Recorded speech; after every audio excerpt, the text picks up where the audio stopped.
Hello everybody, I'm StormyD of Storm Saga Games. Welcome to the channel.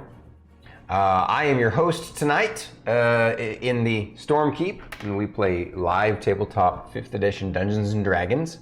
And the campaign that we're doing is Isles in the Mist. I play, of course, as the DM, I play the NPCs and the monsters and stuff like that. And the main NPC that I play for the party members, that's the fellow party member and friend, is Rylar the Suffrigant. And over here to my left, we have... Hello, I am itsStarkitty. I'm playing a half-elf bard by the name of Emillynn. She's a bard of the College of the Battle Singer. And this is Philip. And next we have the lovely green-haired... I am Druid IRL. I play Fern. She is a wood elf, Circle of Spores druid, and this is Chonkapillar. Hello, I'm extirpatefate, or you can just call me Fate if that's easy. I'm playing Lorkris the Goliath, who is a Paladin and a Cleric of the spooky kinds. Excellent. And by the way, the Philip is, Emillynn, she's the one who can see and hear Philip, which is why he pointed him out to us. Don't ask Emillynn to describe what Philip looks like. He looks like a... He looks like a Philip. There you go. All right. So, that's awesome. Then we got that knocked out. So everybody, check it out. A little recap of what happened last week while we sit here and relax and let people filter in for the show. Man, this coffee's good. And this is decaf too. Woo. So last week, our party members had basically made it back to Misty City. And Lord Brett, hello. Good to see you, sir. Happy New Year soon. Yes, that's right. Very soon. Just a few hours. It's already New Year's for OG Blaze. Yep, it's already New Year's for Zolade too. He gave me a New Year's hello an hour ago. So yeah. And so recap. Last week, the party members had their long meeting with Mr. Jocko, leader of Mr. Jocko's Relic Hunters, their adventuring guild. And we basically reported to him, and by the way, when we did all the money and the math on the money, did you take the 30% and give it to each other, give it to yourselves? Put that in there? Yes. Okay, Yes. good. And Fern hasn't received her money from her friends yet because she was away. She was, because you were away from keyboard at the time. You went to the bathroom or got some pizza or something. Yeah, it was no. Or we're putting the burb away, one of those things. Mm-hmm. Yeah, it was something. Yes, we're just getting started, Mr. Brett. Lord B. Okay, so they had had their meeting with him, worked out all the deets for their loot and the contracts that they had completed and all the rewards. It was boundless. It was over 100,000 gold that they had basically, right, accumulated, I believe. And for the guild. Mm-hmm. Then of course they immediately went over to the Hospitice, because that was their last quest / mission that was given to them, to escort the young werewolf lord boy over to the Hospitice for care and testing. They want to figure out the details of this lycanthropy curse that's on him, and because it's kind of a unique situation. And so they did that. They went over and met with the nurse there, Nurse Ranova, right? And they ended up, there's a researcher an ex-ranger named Jericho that they met with, who was communicating with the gorilla and is able to communicate. He's able to speak with most animals in some way. And basically, he's kind of a fantasy version of Julia Child, right? No, not Julia. No, Jane Goodall. Jane Goodall. Julia Child is a cook. Is a chef. Yeah, yeah. He was a chef. No, you know what I mean. And also, you know, that guy, the Australian guy. Crocodile Hunter. Crocodile Hunter. Steve Irwin. Steve Irwin, yeah. So, better wereboy than a cat boy, suppose? Maybe, I don't know.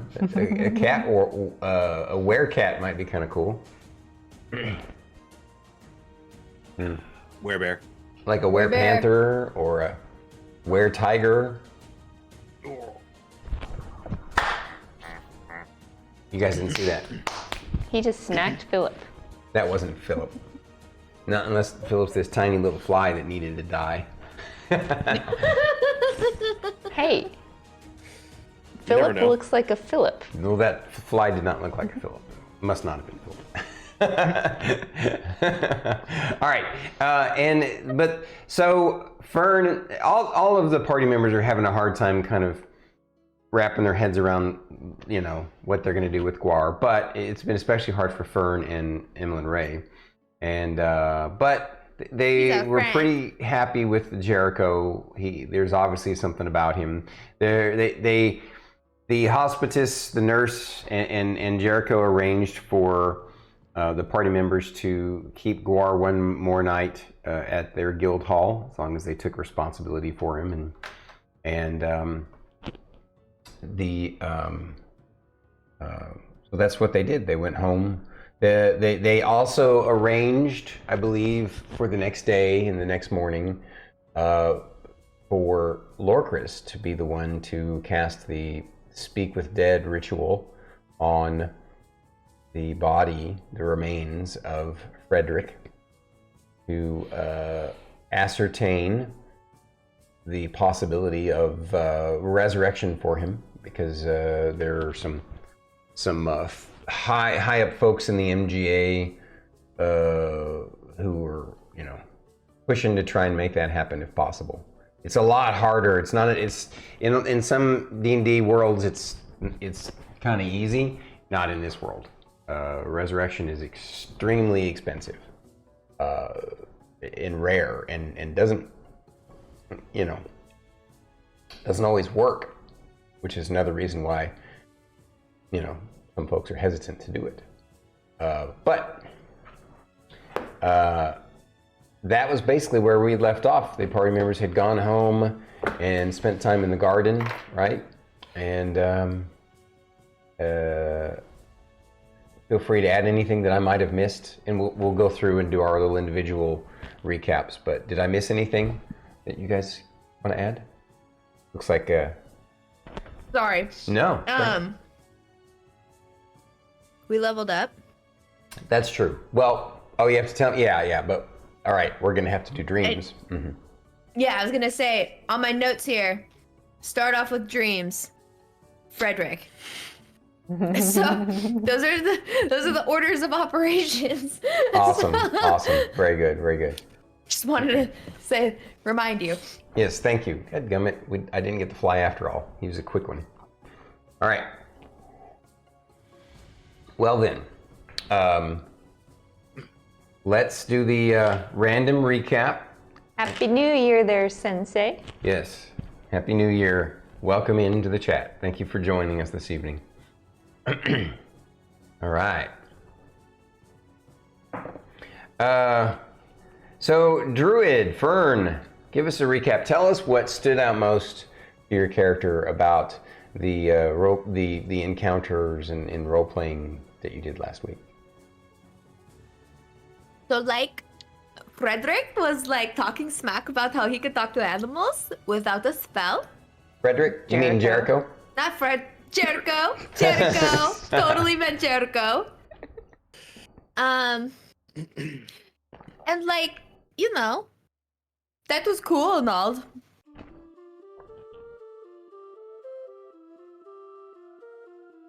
but I didn't like that he was picking on me for it. But it was nice that he was.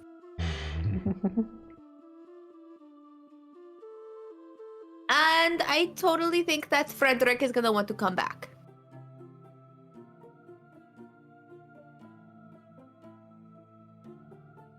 Okay. Yeah. Anything else? I really don't want to leave Guar. Happy New Year, OG Blaze! OG Blaze, happy New Year, happy OG British New Year to Blaze. you. All right. British New Year. All right. Lorkris, That's it. are you drinking medicine? Looks like you're drinking hydrogen peroxide. What the F? Might as well be. Oh, it's kombucha. It's Okay. kombucha. Yeah, all right. Might as well The be funny thing is that I peroxide. saw that you drinking. I didn't see the label because of the way it was turned, and it literally looks like a hydrogen peroxide bottle. She got the pinky up and Starting up the everything. new year, right? Oh.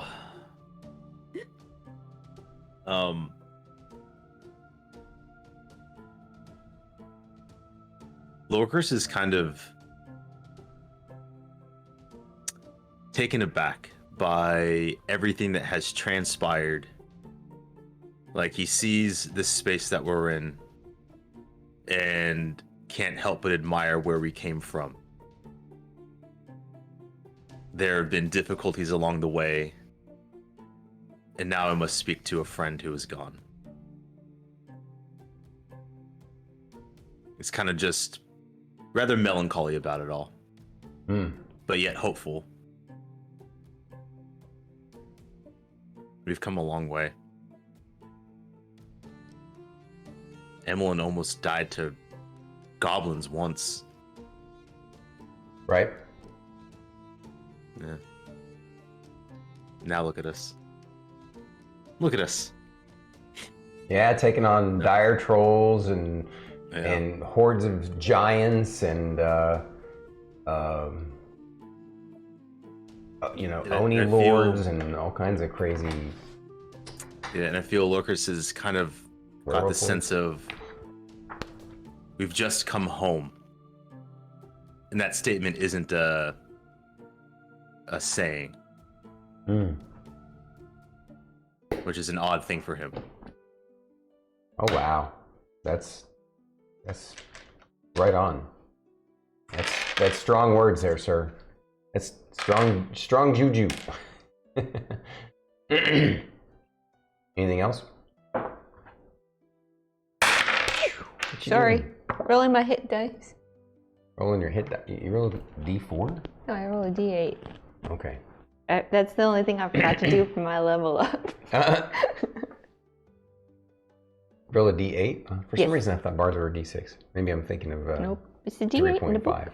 It's 3.5. Yeah. 102 hit points. Not bad. Ooh. Not that the level up will matter a whole lot today. There's still we're moving forward in character development and story. A lot of role playing today. So back to it. You. Oh, my turn? Yes, My turn? Emillynn Ray. What stood out to your character the most last week? So, stood out to me the most was it was very interesting, the interaction with Jericho and how he's able to use his abilities that he's gained over the many years he's been adventuring and honed his craft. It made Emillynn think, wow, if I keep at it, maybe I will be like the most ultimate powerful entertainer in Misty City if I keep working at it. And yes,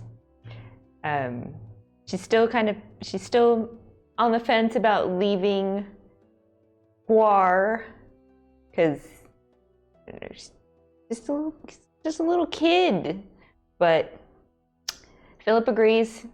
He's sad to see Guar stay, but he's happy that Guar will get the attention he needs.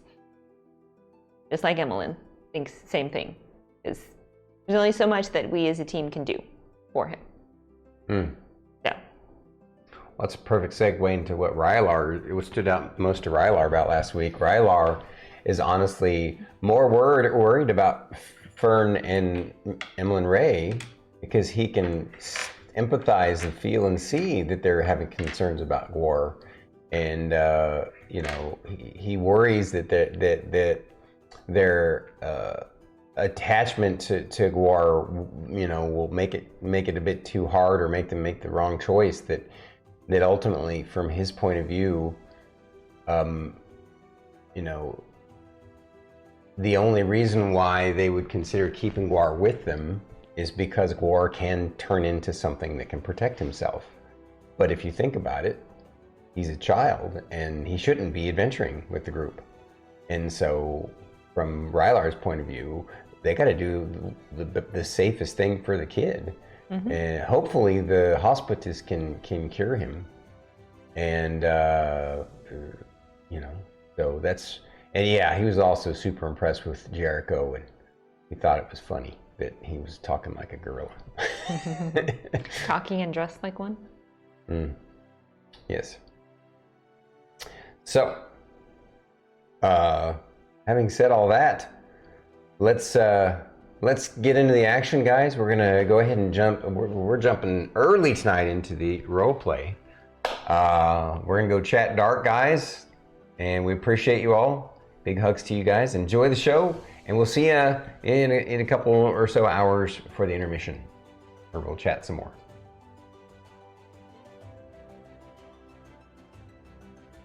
Okay.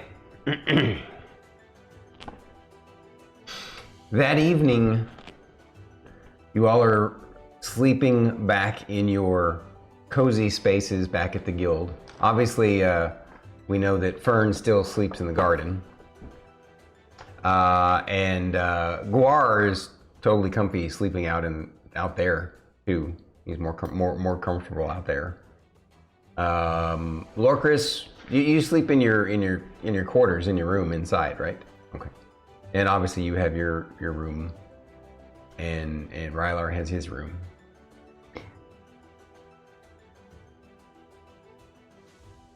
What? Oh, I was about to say, it's like before we turn in for the night, can we all as a group go by the Castaway Inn and say hi? All right.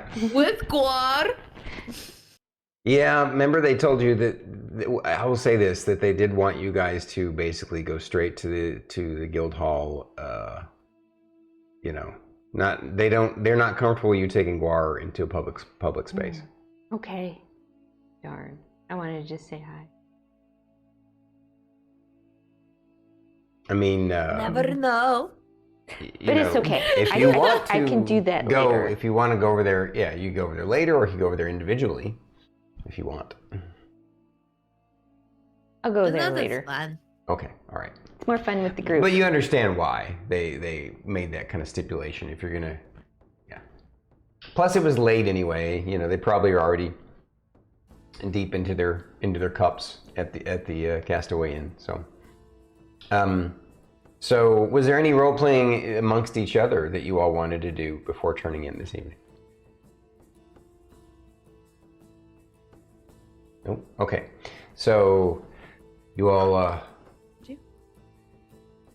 go to sleep that night, and it's comfy and cozy. It's you feel inwardly as you're sleeping, as you fall asleep, a lot has happened. Just like Lorkris was saying, he feels like you all have come a long way and grown. You're evolving, you're transcending into something else, and you feel comfy because you're back home, but you also realize that your life is still kind of in flux until you can figure out what's going on with Gwar, figure out what's going on with Frederick, figure out, what you guys are going to do next. And so there's still a lot going through your minds, but despite that, you're comfy and cozy back home, and you fall asleep pretty easily, or you fall asleep after a while. I wouldn't say easily, after your minds calm down. And that night, when you have your very special dreams that happen during your level ups. Let's start off randomly.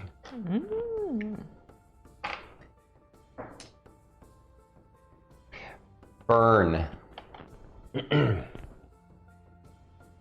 you dream that you were. It's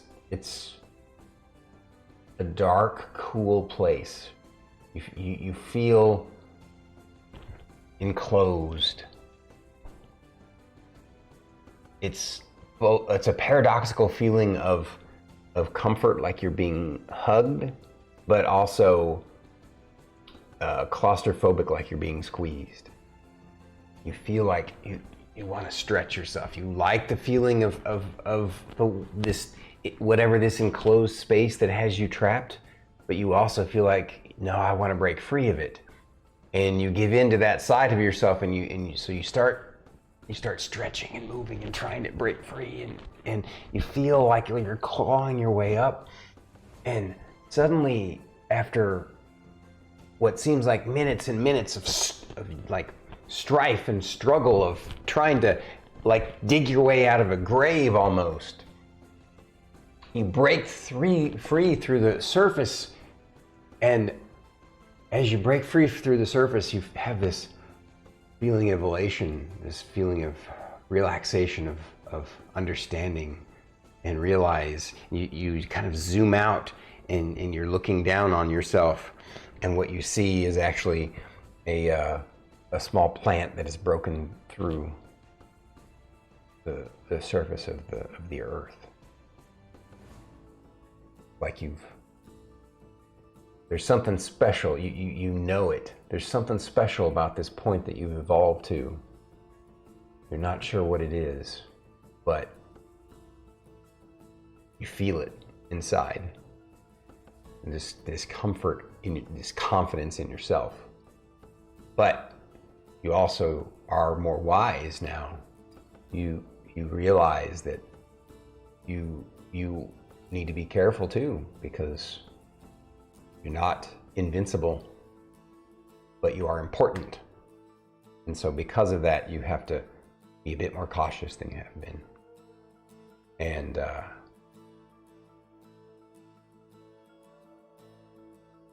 then the sun breaks over the horizon and you awaken in the morning.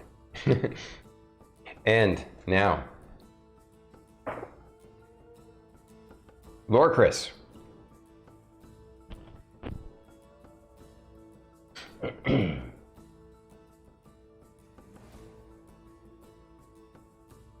You feel like you've woken up from a dream. It's a strange kind of feeling.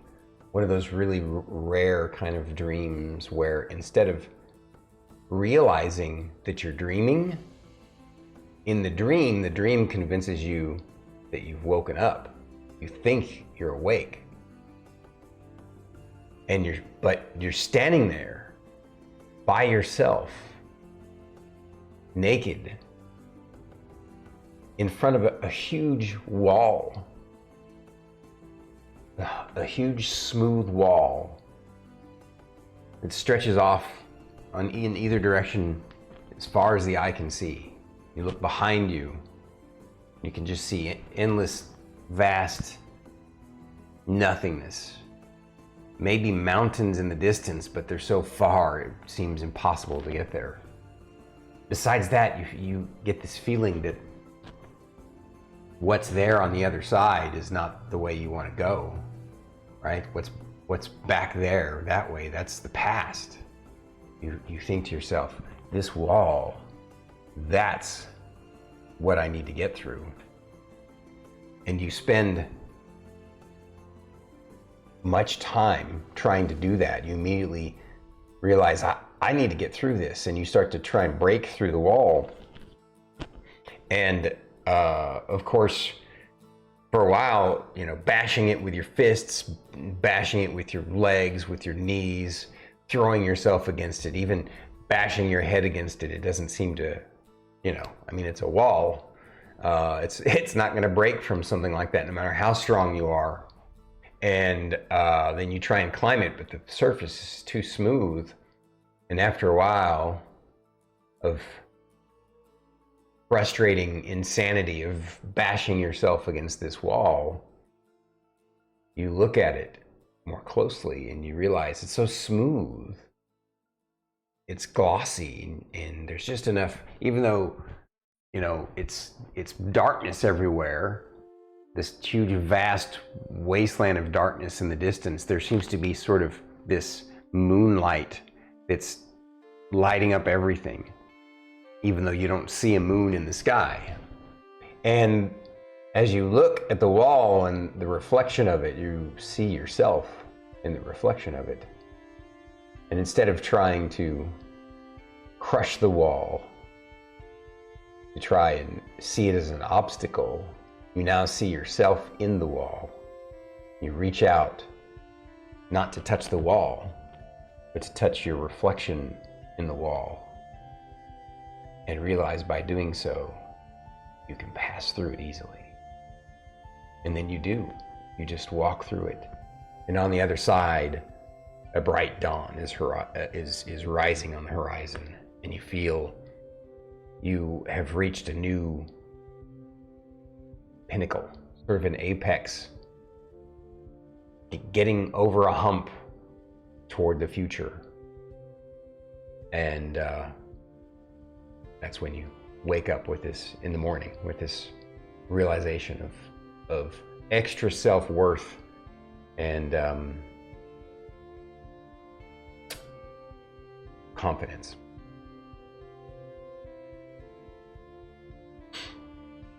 Miss Emillynn Ray, in your dream,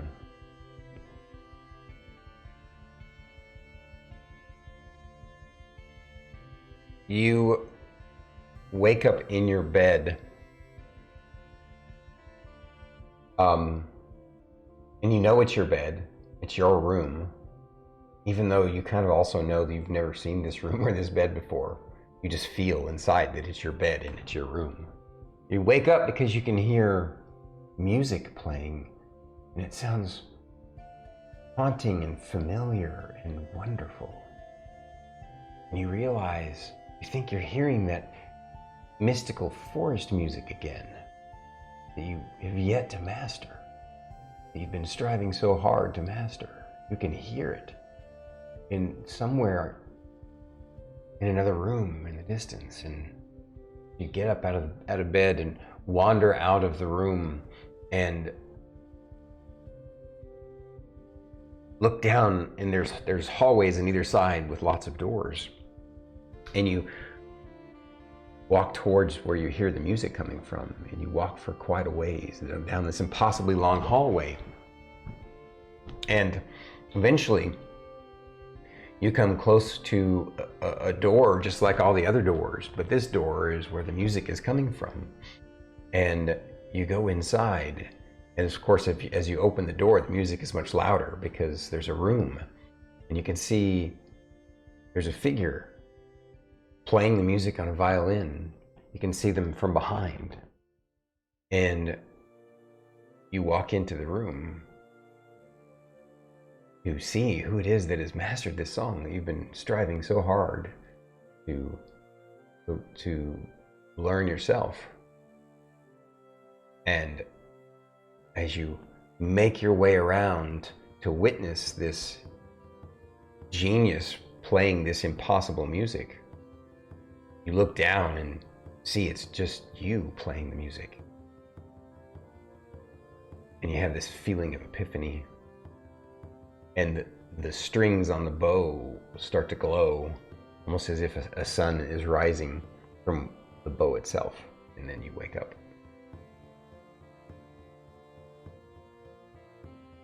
Ooh, interesting.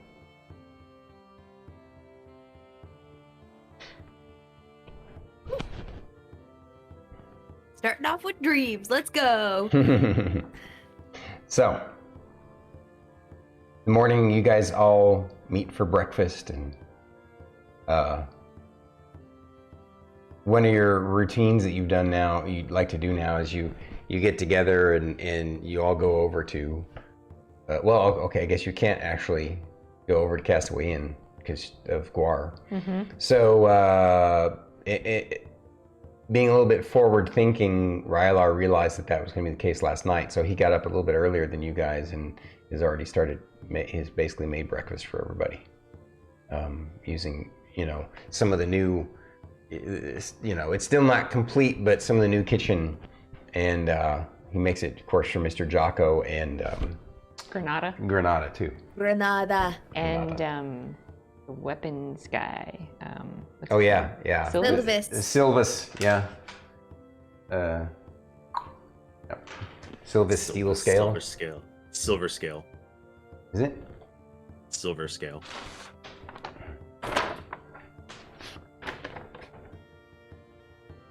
Okay. Yeah. I think that's what it had started as, but then wow. Fireworks. Somebody's getting started early. I had steel scale written down, but I'll change it to silver scale. Silver scale. So yeah. They're all waiting for you guys, and you all kind of make your way in. And there's basically a new mess hall. It's still kind of, it got some, like I said, it's got some construction going on and everything, but still messy. Yeah, but there's still enough there. And guess who's there but Team 2, who's made it back from their most recent excursion. So you get to see the whole crew for breakfast and say hello to them. Just to refresh your memory, the crew is, I have them written down here somewhere. I mean, I remember some of them off the top of my head. You have Gilly. You have Vagula, Gilly the the vegan vampire, Vagula. who's the sorcerer, and then you have Arlena Moonsong. Okay, you say it all over again. I'll let you, because you apparently remembered them better than my notebook that I can't seem to find. Oh, here we go. I found them. You had Vagula, the vegan vampire. He says, "Good morning to you all." I'm glad. But then he says, "Mornings are never good because the sun hates us so." And then I'm trying to cross up. Let's do some arm wrestling. And then, of course, there's the dwarf Goliath hybrid, cleric of Cord, Gilly the grappler. And then the lady, the elven ranger, Arlena Moonsong. Arlena. It's so good to see you all again. It's so good to see you and your team. We've heard great things about you. You're doing the guild proud. We've heard good things about you too, from Jocko. Well, You're doing the guild proud too. We're progressing nominally, but not as optimally as you all are. Hey, you guys will progress as fast as you want. Everybody keeps calling us stupid for what we're doing, though. So you have to try to figure out what's stupid and what's good.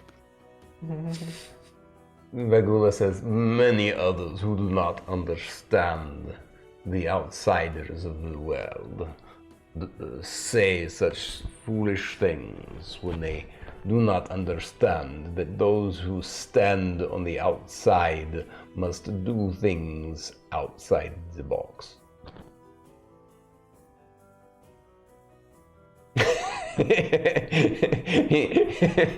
By the way, I as a player am laughing at that because what he said was like, Fern's just looking at him like, what?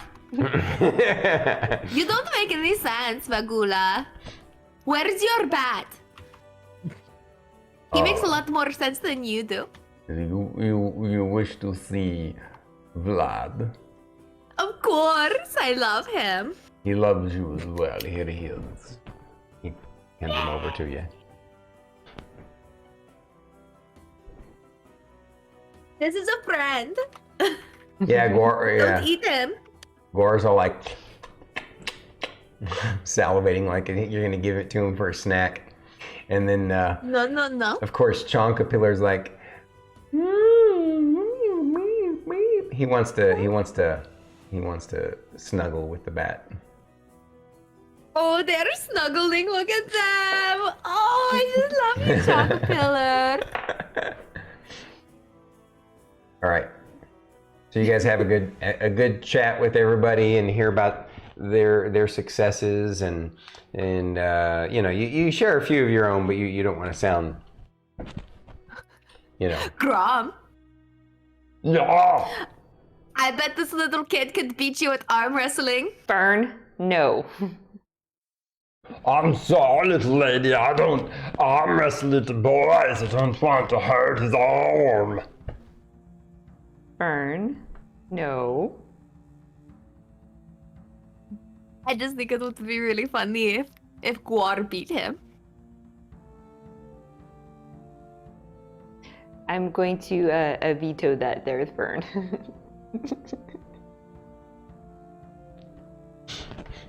That would make them try really, really hard. Okay, fine.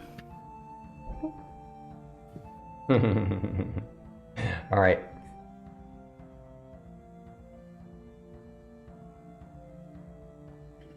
I think it's funny that you were going to try and make Crom arm wrestling when it's. I guess Crom and Gilly are really similar, but Gilly's more the hand kind of person. But yeah, either way.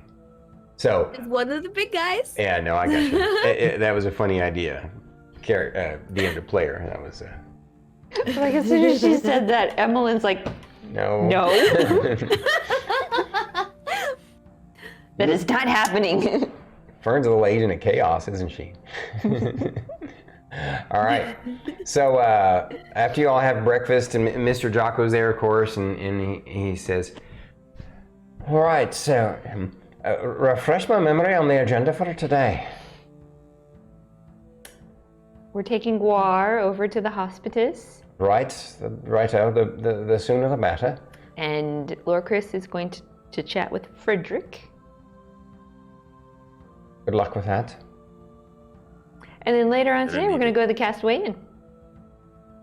Ah, that's sounds like a great plan. What time will you be doing the Castaway Inn thing? We'll try and make our way over and make it a whole guild celebration event if you want. Probably around dinner. Perfect. Oh, you'll know. All right. You know that I'm not gonna be able to stop talking about it once we go over there. So you'll know. Well, I just also wanted you to know that we want to be there. Oh, good. Because you were gonna go whether you wanted to or not. Yes, ma'am. All right. So, once you guys get done with breakfast and leave the guild hall, let me know what you guys want to do first. Make our way over to the Hospitice.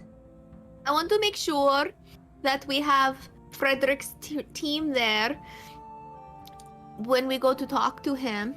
So if they had anything that they wanted to ask him, they could be there, you know?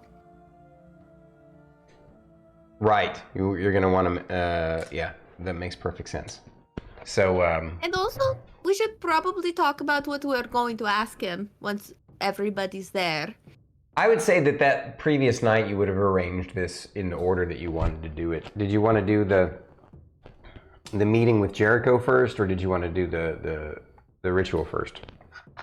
I think honestly, meeting with Jericho first is going to be smarter, just because with Guar being there, Guar could be a distraction to the sensitive moment. Yeah. Not to say that he really would be, but there's that potential. Yeah. I'd rather want to keep that separate. I understand. Yeah. Okay. Because rituals could take a little while, and Guar is a little antsy. Yeah, that's true. So you would have arranged it with the head nurse and with Jericho to meet with them first in the morning, And this would also give the Hospitice time to contact Frederick's team, who arranged to come meet you guys there.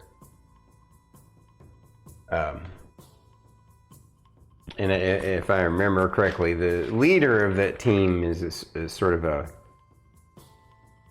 like a friend of you guys as well, right? That's Yeah. Fulcrum. Fulcrum, right? Yep. All right. So, first you make your way over to the Hospitice, and the head nurse isn't there. She's tied up with something right now, but she one of the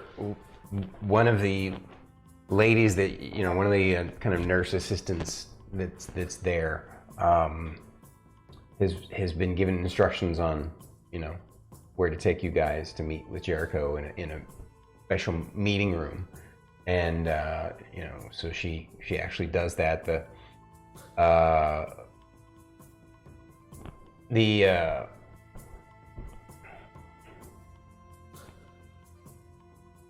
It's just a like a stone chamber with a table and chairs, and you all get to meet. Now, did you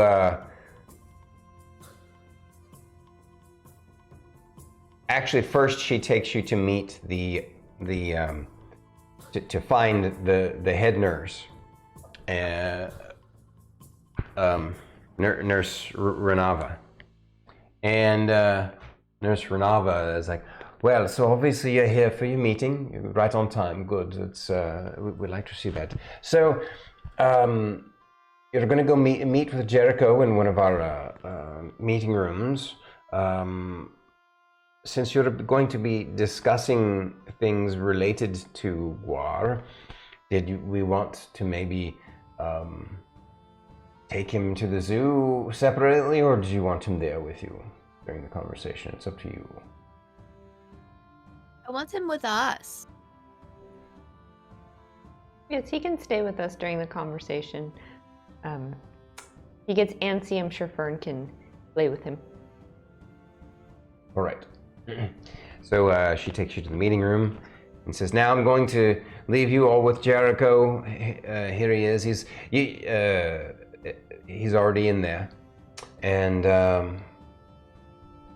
it's going to be completely private between you all and him. He's your primary consultant from now going forward on this.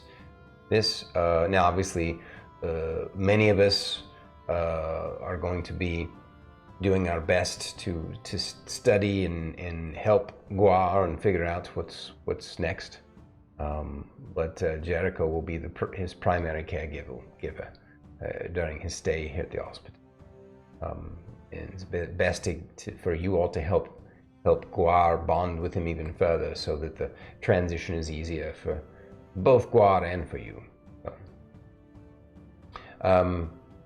Thank you all for coming, and I'll have my assistant wait outside here when you all are finished. Have her come find me, all right? You guys go into the meeting room, and you find it funny. Jericho is already up on. He's squatted on the table, not sitting in a chair. He's squatting on the table, kind of. Well, not squatting. That's He perched on the table? Yeah, he's perched on the table, like cross-legged at the end of the table. Hello. Well, hello. How's everybody doing today? Good. How are you? Not bad at all. Not bad at all. I can see you all none worse for wear. No issues with the young lad last night. Oh, he sleeps like a rock. When he sleeps. Right. Good. So, I'm sure that you all have lots of questions for me. Come have a seat. Before you all want to help me with your interrogation, which is completely understandable, I have to say, he gets up off the table, as you guys sit down. He kind of walks around the table and kind of sniffs the air around you guys. And he comes and he perches back on that spot again. And Guar's just like fascinated by him, the way he moves. He's just like, there's something about him that he moves like an animal, like very lithe and graceful, yet very visceral and savage at the same time. And as he perks himself back, this time though, when he parks himself up there, and he does it kind of East Indian style, where you do a Hindi squat, but your arms are hanging over your knees, and he's kind of looking at each of you, and he especially looks over. He kind of looks at all of you and he says, "You all have been to the Grove, haven't you?" Shh. It's a secret, okay? Oh, trust me. It's very much a secret.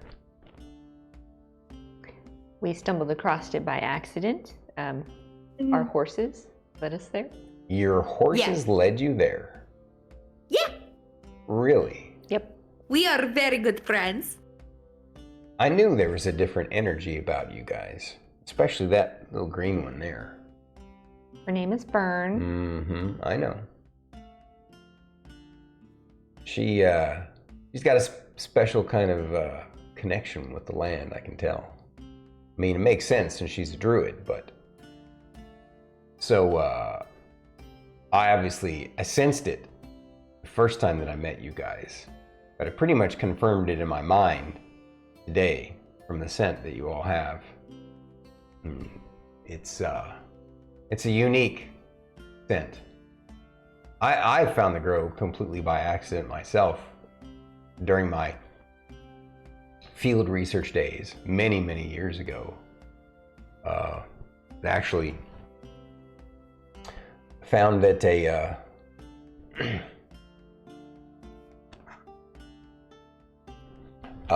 the offspring of a very old elk had been wounded by a strange aberrant kind of creature, an aberration in the area.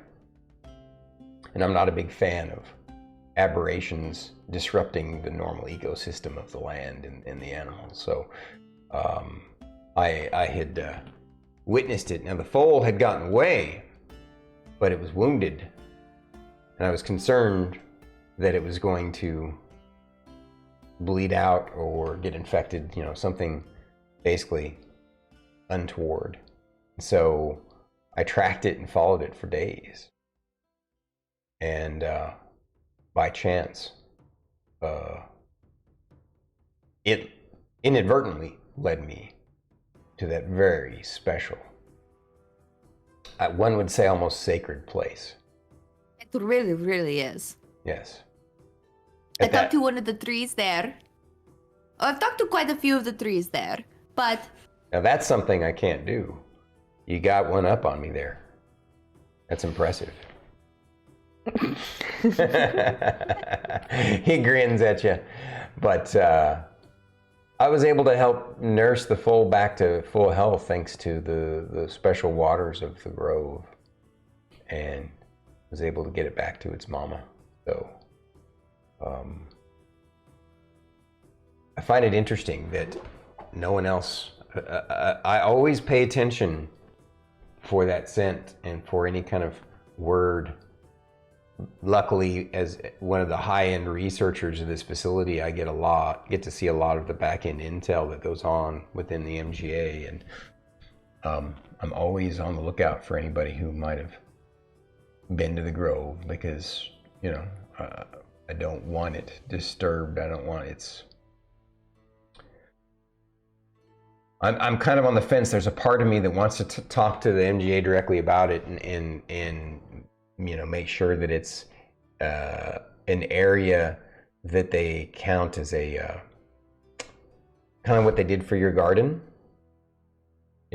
where we make it an official the word Protected site? Well, yeah, protected site, but there's another word for it. I forget the name, but like a heritage site, a protected heritage site. And But I'm still concerned that there might be some higher-ups that will seek to exploit it. And then, of course, by making it an official heritage site, it'll be hard to protect it from, the occasional adventuring sightseers. This is why I've left it out of all my reports to the MGA. I was going to ask you that. Because, obviously I don't read all of your reports. They are kind of verbose. It's okay, you can say they're long. They are thorough. I like to be thorough and detailed. Hey, there's nothing wrong with that. I'm just not. But there are big some on things that I do leave out, like the grove.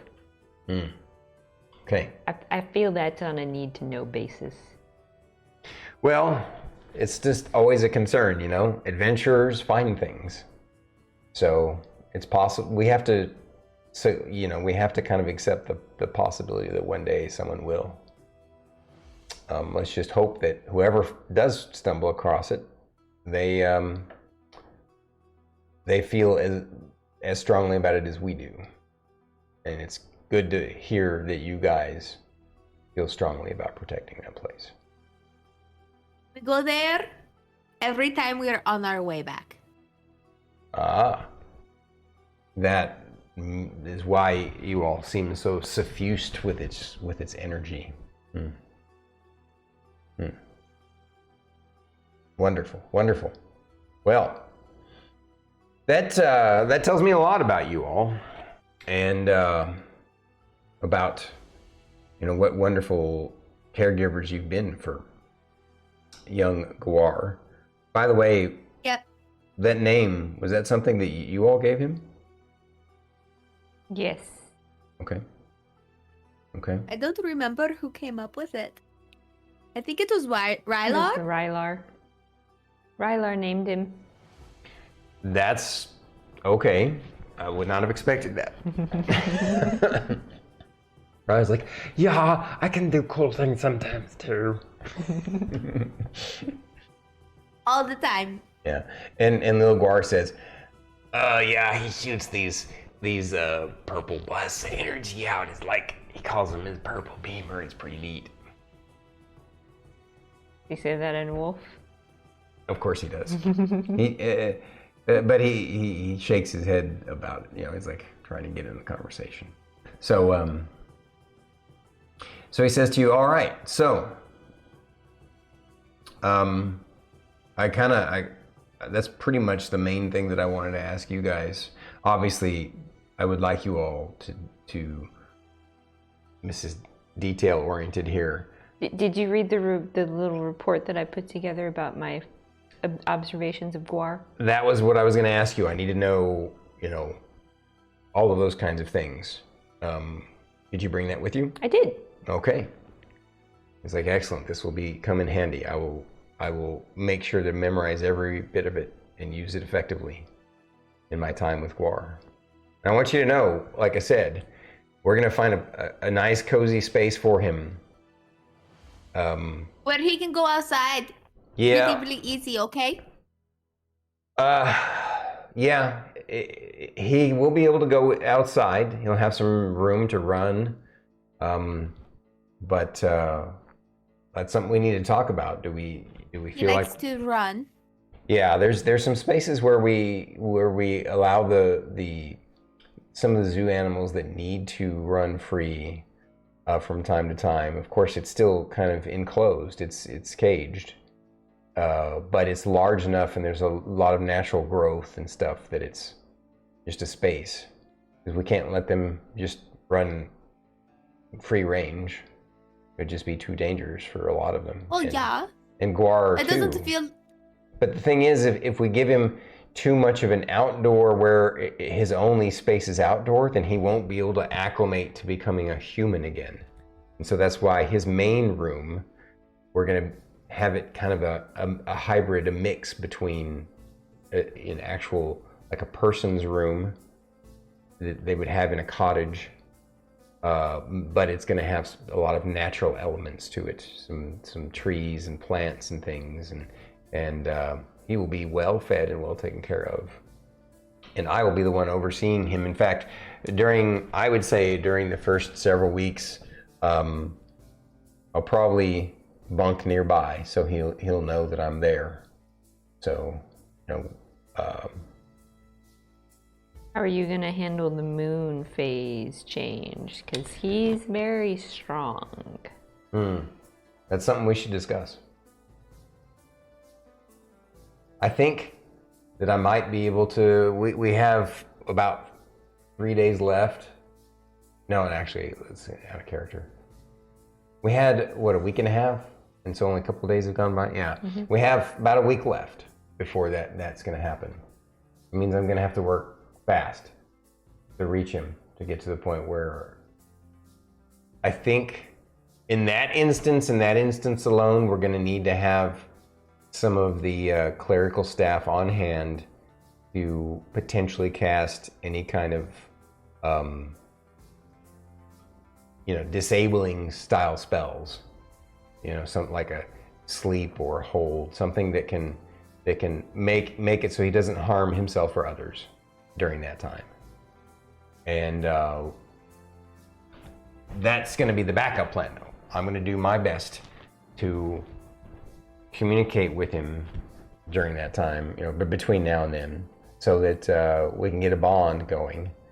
And I think that we're going to probably work out where we have a spot in the outdoor area in a particular series of nights where it'll be just for him, and we'll have maybe some of the cattle that needs to be slaughtered for the butcheries there, so that he'll actually be able to vent that time. My other thinking too is that I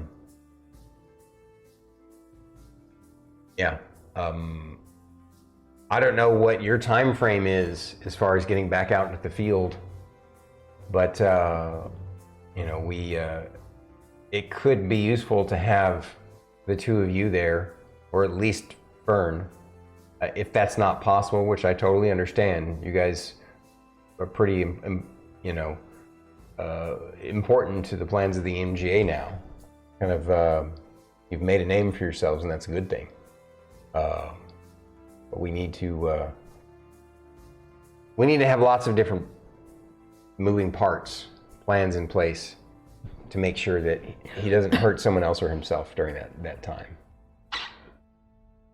So what other questions do you have for me about my intent to take care of him and help him acclimate while we study him and figure out what's going on with him? Fern.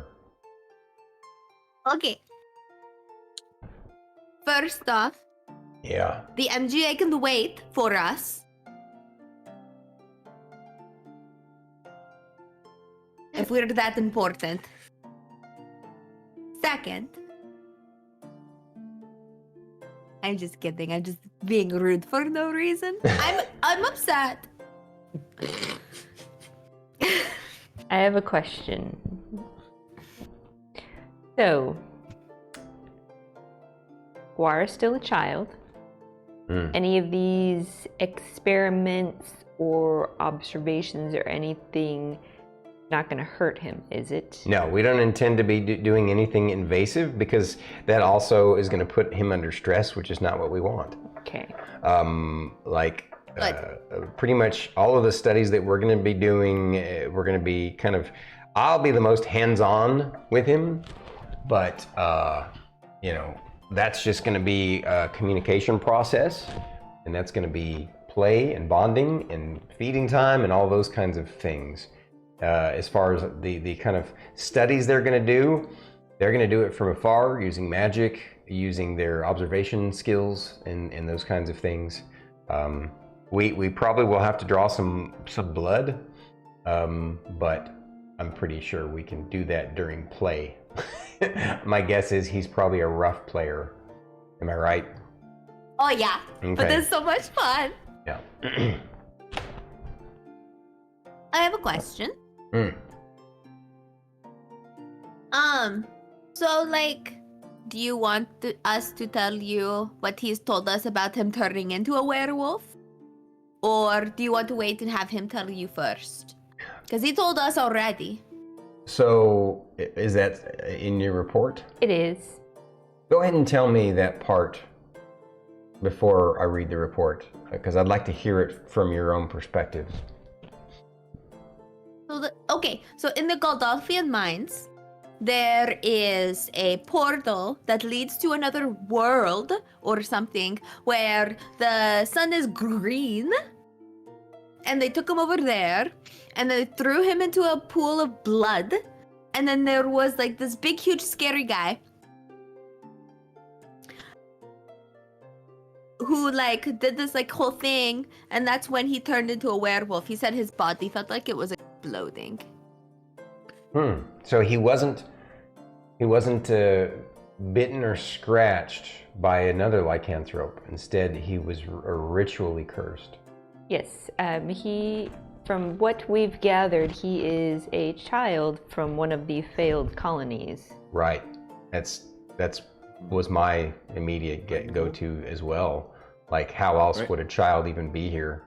He's from Rheingold, right? Correct. Because Novacrux is the one that has the well, and he would go visit Novacrux. Exactly. With his family. So he's from Rheingold. Yes, exactly. Mm-hmm. Okay.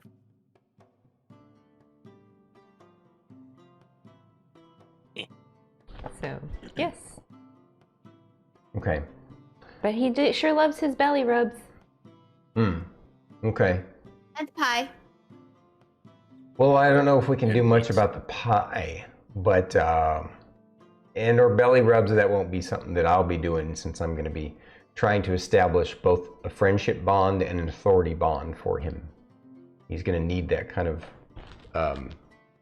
father figure to help him both acclimate and, I suspect, learn how to,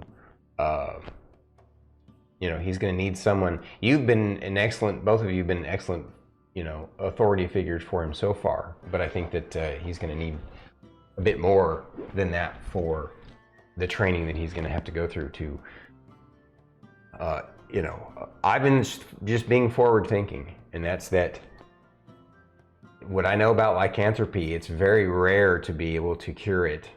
Regular lycanthropy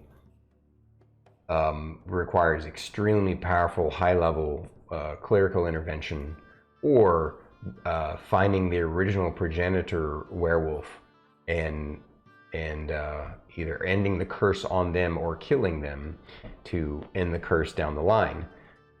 Considering that he wasn't even turned that way, that is pivotal that you shared that information with me. I'm going to take that directly to the head nurses, because that's where they're going to start their focus.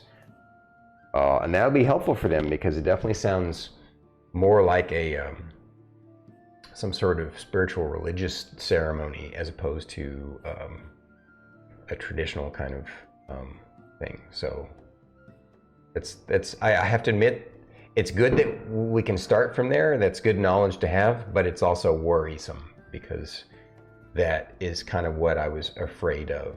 I suspect, and I just am trying to prepare you ahead of time, just like I prepare myself ahead of time. I suspect it may not be possible to relieve him of this affliction, at least not by means that we're aware of at this time, even the best and the brightest. I honestly kind of suspected that a little bit from the beginning, because you told me he's a werewolf lord, not just a werewolf. It doesn't actually make sense that a boy would be a werewolf lord, because a werewolf lord is usually something a very ancient adult werewolf would evolve to. So he's something entirely different.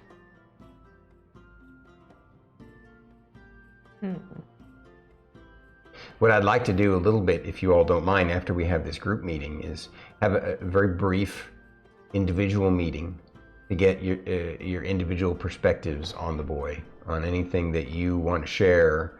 And I realize that you all are close knit, and everything, and that you're comfortable saying anything amongst each other. But it'll be easier for me to focus if I'm having an individual one-on-one session with each of you, to pay attention and really listen and absorb what you have to share individually. And it won't be long. We'll make it brief. But before we do that, before we start that, is there any other questions that the group of you have for me?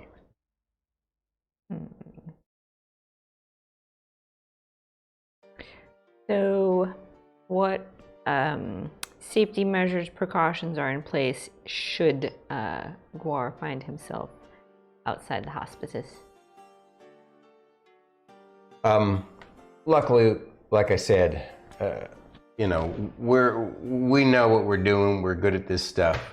I'll have to admit, I've never wrestled down a werewolf lord, but I wrestled owlbears. I've wrestled some pretty beefy things down, not just by myself. Obviously, that would be me slowing him down, and our higher up team of clerics here at the Hospitice are pretty well versed in a lot of different spells, and we also have a wizard on hand. A sorceress on hand. And so the idea being that if anything goes awry, we have submissive style spells to make sure that we can get it under control. Yes? Do you have anything like Moonbeam that won't hurt him, but will make him turn back into a person? Have you confirmed that worked? Yeah. At a character you did? That Moonbeam? Mm-hmm. It didn't work in the cave, did it? Yeah, it Because he did. kept making a saving throw. Oh, right. Yeah. Is Moonbeam a druid spell?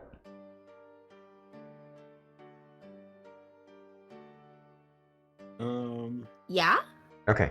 I mean, is it a druid only spell, I should say, is what I meant to ask. Oh. Starkitty's looking it up Find right out. now. She might The beat second you. level evocation spell. Not under cleric. Well, if you just go to the spell, it'll usually Yeah. tell. Okay. No, it doesn't tell me. Oh, it doesn't? Oh, Mm-mm. okay. Well, he says, and what level spell is it? Second level. Second. Okay. He says, right now, the druid we have on staff is on the mainland. Had to go for a long special meeting about some stuff, so they won't be back for a while. I need to talk to him. I know who he is. It looks like it's only a druid spell. Okay. So unfortunately, we don't have that. That would be handy. Do you have one of those fancy rings that I could put a spell into for you? A ring of spell storing. That's not bad. That's a good idea. You can put, depending on the level. Rylar of has the- one. I was like, I could lend you mine if you want. No. And don't- and Jericho says, no, I think the MGA should have the resources to get if they have access to one. I mean, it's kind of a rare item, so, but I'll have to look into that. If Rylar, if it turns out that we can't get access to one before, you know, the full moon comes, then I might borrow yours. And Rylar's like,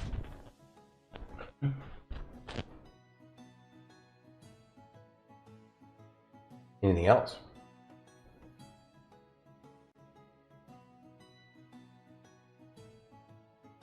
Are you gonna be like the only person that he interacts with, or is he gonna have other people? Is he going to have other like werewolves to interact with or something? Like, Well, there's no other werewolves on the island that I'm aware of. And so, no, he won't have other werewolves. But remember, I told you that we have the wolf pack. at the zoo that he's going to be spending time with. We're going to try and help him acclimate partly that way, but we also want him to transition to being human. So absolutely, we have a children's ward for for some of the orphans who've we don't have very many, but we have some orphans here who are recovering from trauma and issues and things from when monsters have assaulted some of the settlements in the past. So he's going to be able to make some friends his age. Also, we have some great staff. Some of the folk that work with me in the zoo, they're really good at what they do, and so he's going to make lots of friends. Does that sound? He says in Wolf he's straight to Gore, like, does it sound good to you? You're gonna make lots of friends, get to meet lots of other wolves, lots of other people that really like you, and gonna eat lots of meat, and we're gonna get to have a ball and play all the time. And War's like, he's like, that sounds good.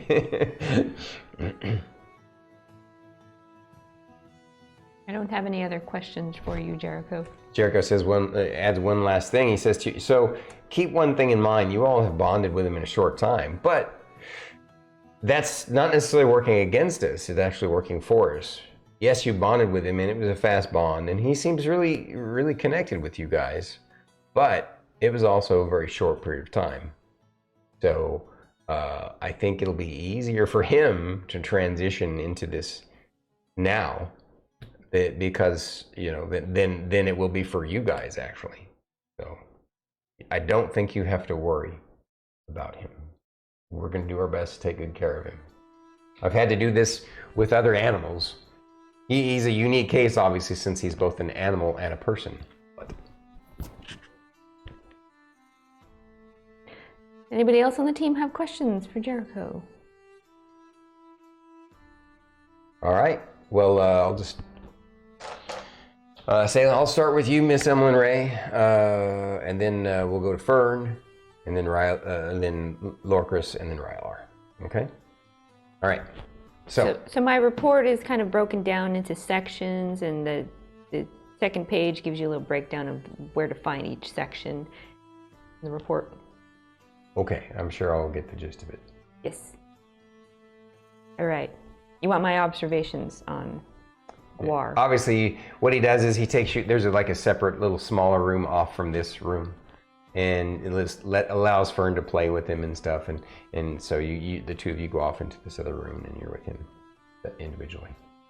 So yes, anything that you want to add that we didn't talk about in there? I also want to know your personal observations, what your biggest concerns are.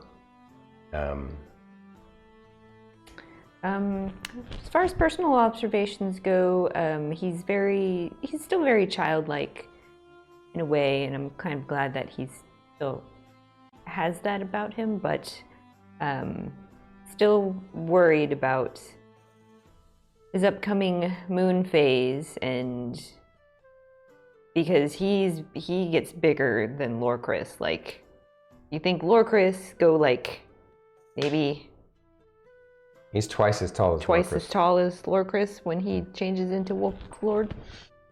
Very terrifying, and he hits pretty hard in that form. So I'm a little hesitant leaving him here because I don't want anything to happen to staff here. And yeah, but I didn't want to leave him in the mines either.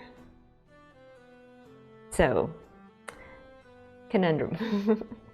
Want to help him, but also want to make sure he's going to be safe, that everybody around him is going to be safe, and I take full responsibility if anything happens. Well, I appreciate that. Once he's in our care, he'll be our responsibility, and I want you to know that that's very important to me, that I take that very seriously. I do that with all my animals that I try and rescue here at the shelter. So okay. He's very big on play, He really likes to run around. I'm just surprised he didn't try and like challenge me to be alpha. But yeah, very, very interesting. I guess Fern had a way of dealing with that. She definitely has a way about her. It's a bit hard to put your finger on. Okay. Thank you. Anything else to add? Nope, all my other observations are in this lovely report. All right. Good. Well, I think that I think it's probable that during the first day when we transition him over here, we'll have Fern help us out. Would you all be okay? You know, as long as she's okay with it, would you all be okay with her being away from your team for a day? I'm fine with it. Lorkris may stay with her, may not, but that's, or maybe Rylar. Really just depends on the rest of the team. But yes. But you, as the party leader, you can. It's okay.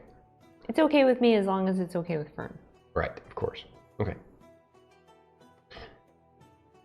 So, what I say next was Fern, right? All right. So, you go. Fern is out there. As he walks out, Fern is like standing over the top of Guar. Guar's just like rolling on the floor. I'm and like, she's just like, if Fern's going next, I start to pull out my violin going, hey Fern, ask Guar if he wants me to play some music. While you're talking to Jericho. And what were you about to say, Fern? And she was just like, she's like poking him with her stick. Oh, okay. But in that like silly way. Right. Okay, and then so. Yeah. Like, does anybody want to ask Guar if he wants me to play some music while you're chatting with Fern? Sure, he'll come as you over, ask whatever. that, he nods his head like he understood you. Oh. Well. Look at Guar, you're listening so good. Yeah, may try hard. You're good. Well, for that, let's play some music. Okay, you're playing some music while she's in there with the meeting with Jericho. All right, Fern lady, you hit me with it. Hit me with everything you want. Any questions that you have? I want to know. You have a real connection with the young lad, and I want to make sure that I want you to know that we're gonna kind of probably need you that first day. The two of us spend time playing with Guar, and he needs to see that I'm your ally. You might have to play it up a little. That I want him to think I'm your best buddy, because then he will start to think of me as as his best buddy. I'm not very good at pretending. I think you, for the sake of Guar, you'll be fine. I mean, I could try. Yes. But you should try to actually be my best friend, you know? I do think you're pretty cool. Well, I think the same thing. I mean, you've obviously been to the Grove and you keep it a secret. That means a lot to me. I want you to know that. Of course. Yeah. Of course. So, what you think about this, about Guar? He's done a lot of, he's done some dark things on behalf of the bad folks. But He had the collar on him. Yeah, that's true. They made him do it. Well, but they made him do it, but it's gonna have affected his psyche a lot. It's gonna be a lot of hard work for him. Are you gonna be okay with that? Well, he has to try to figure it out. He does. I don't remember most of what happened to me ever, so... And then, Guar did almost kill my friend Rylar. And we still made it past that. Okay. All right. Well, are you going to be able to let go of him after, after it's time for you to go and do your thing and bring him under our wing and our care so we can help him? I mean, letting go doesn't mean you're not going to be his friend. Just let him stay here. I just don't want everybody here to get mad at him if he turns into a wolf just for fun. Because he likes to do that, you know. And so, and like, I don't want him to get hurt because people don't understand him. Because he's like, he likes to run around in wolf form and he wants to be free. And he, you know, he still calls that stupid Oni his master. Even though he's dead. And we killed him. Well, he was his, his captor for a long time. He was his only father figure. So it's ingrained into his psyche. And so what we're doing with him here is more deprogram as opposed to programming. We're basically going to, he's been brainwashed and we need to reverse that process. Yeah. We tried starting it. He understands that what happened to him wasn't his fault or his choice. I think he knows that at least. I think you've done a remarkable job of that. And we're going to pick up the ball where you've left it and run with it and do our best for him. I think he's going to be a very unique and special case for us here at the research facility. And it can tell us a lot about what's going on. The fact that he's been to through this portal, this other world, that's going to be, it's in your report and everything, but I think that it's not going to be the primary focus. I want you to know that our focus is on him. And I'm going to take a long-term approach, and I'm going to be very gatekeeper for him on behalf of him, not the MGA. If that makes sense. I'm going to make sure like, though the What?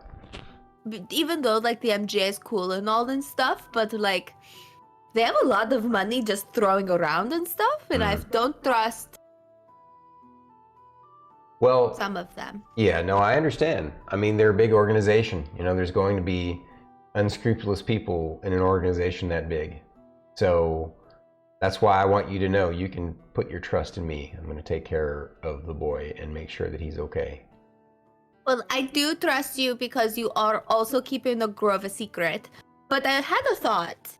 What? Because the grove is very, very magical, Indeed. It is a ley line node. Is that so? So, I'm just going to say that if there has to be really strong magic to fix him, it might have to be there.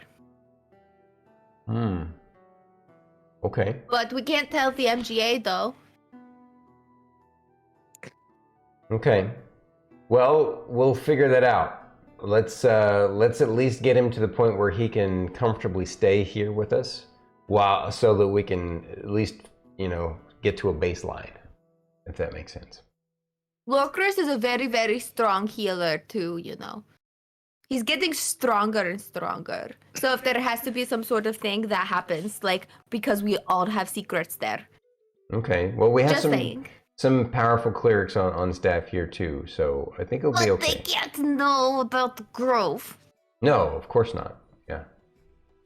Well, That's what I'm if saying. it comes to that, we'll see what we can come up with. I think we got a long way to go before we get there, though. But okay. But I'm just telling you. Yes. Is there anything else that you want to tell me?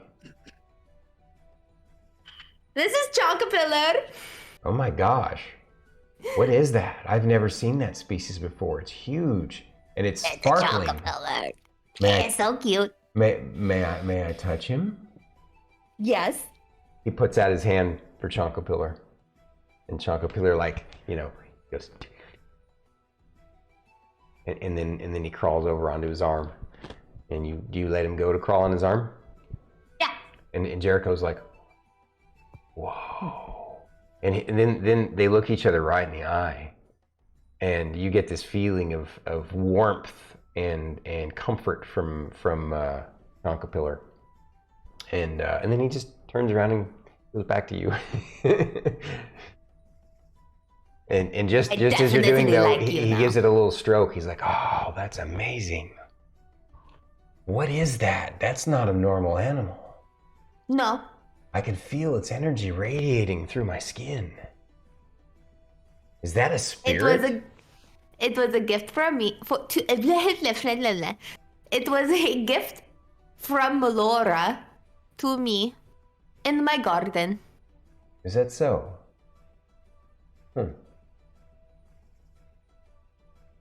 Out of character, you got Chonkapillar at the garden?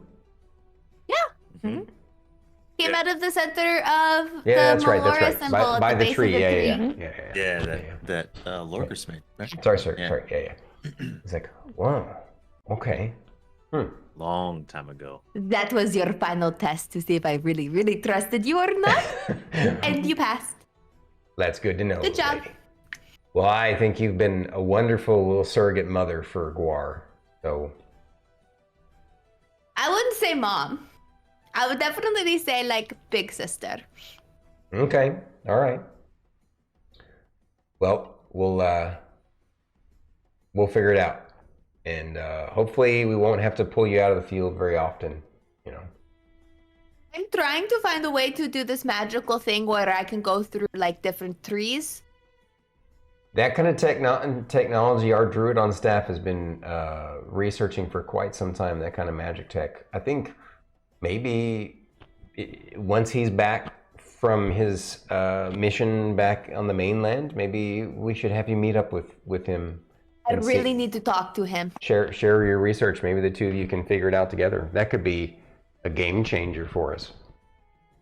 I have a lot to talk to him about. Is that so? Okay. Well, I won't pry. Yes. Okay. Okay. Send in Lorkris. I do have some role playing I want to do with Fern while Lorkris and Jericho are talking. Okay.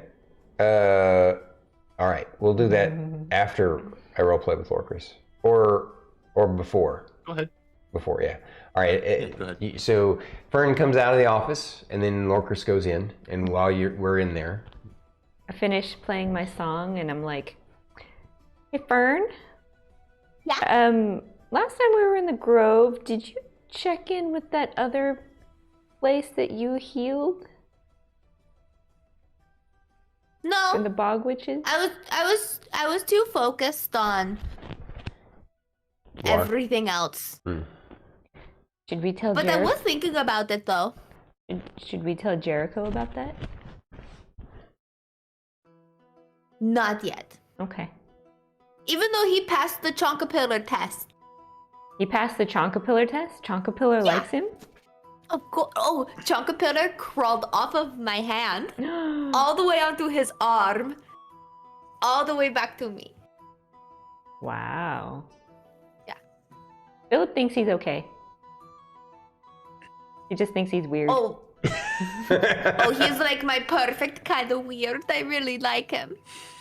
I feel like he's the kind of person that would tell Guar it's okay to pee on the tree. And that feels very important to me for some reason. Oh man, that's a clippable moment.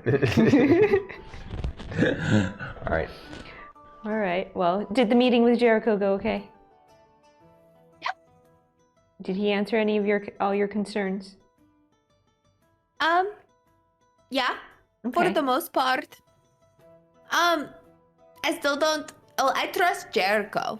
I don't trust nobody else around here. But he also doesn't quite trust the MGAs very much. About like Guar as a whole for his safety and stuff. If like shit were to hit the fan or something. Yeah, I did ask him about that too. I feel fairly confident, but I'm still gonna worry. Of course. I think Jericho knows that we're gonna be worried no matter what. All right. Okay. Well, note to self, next time we're in the Grove, you should check in with the other ley line point. See how that place I will is doing. definitely do that. I've On been our way back, wondering. we should totally try to swing by there. I'd have to look at the map and see how far off course it is. Oh, it's like a week away. Yeah, it's and it's deep into the swamp. It would add a lot of time and struggle. Or on out our of way back character. or something. Well, actually, Rylar would have heard this. He was like, "Oh my gosh, we're gonna go back to that stinky place. And we're walking through the mud. Yeah, but if we got to do it, I wouldn't mind because that place was cool. It was neato." Yeah, I want to see. I want to see all the hard work Fern put into restoring that place. Yeah, but Maybe we can swing by there on the way back. that makes sense. That way we can Yeah. also make sure there's no bad monsters hanging out in the swamp anymore. Exactly. All right, that was all I wanted to. All right. So while this is going on, Lorkris is there with Jericho. All right, the big man. I want to hear from your point of view. Because I understand that there's just a different perspective that each of us has. So, tell me about Gore. Tell me about you and Gore, and tell me what I should look out for. So far, he mainly distrusts men. Mm-hmm. Understandably. Mm-hmm. I probably am, or at least what I represent being a Goliath, probably represent a sensitive kind of perspective from Guar. Why Considering- do you say that? Well, Goliaths and Onis, we have a shared ancestor at some point, but I also speak Goliath, and so did the Oni. Giant. Oh, you mean giant? Yeah. Okay. Yeah. You know, that's what I meant. I was Okay. going to say, Goliaths have their own language? Yeah, they do. It's called giant. Sorry. Technically, Lorkris would probably speak small, because he's not very big for a Goliath. Har. That's funny. Yeah. So Sorry. Because I do speak giant, and that was what the Oni communicated to him primarily, and okay. so he has been wary of me mostly. I see. That's understandable. So my main concern is things getting out of control. I don't know if you've seen a werewolf lord before, but he is massive. Well, now that you bring that up, maybe during the transition phase today, all of us, before you all leave to do your thing, now Fern's going to be staying with us for today to help with the transition, if you're okay with that. She said she was okay with it. That's fine. Okay. But before you all leave, let's all together go over to and show him his room and show him the area that's going to be his outdoor space, right? And have him transform into this werewolf lord form so I can see what you all are talking about. Would that be okay?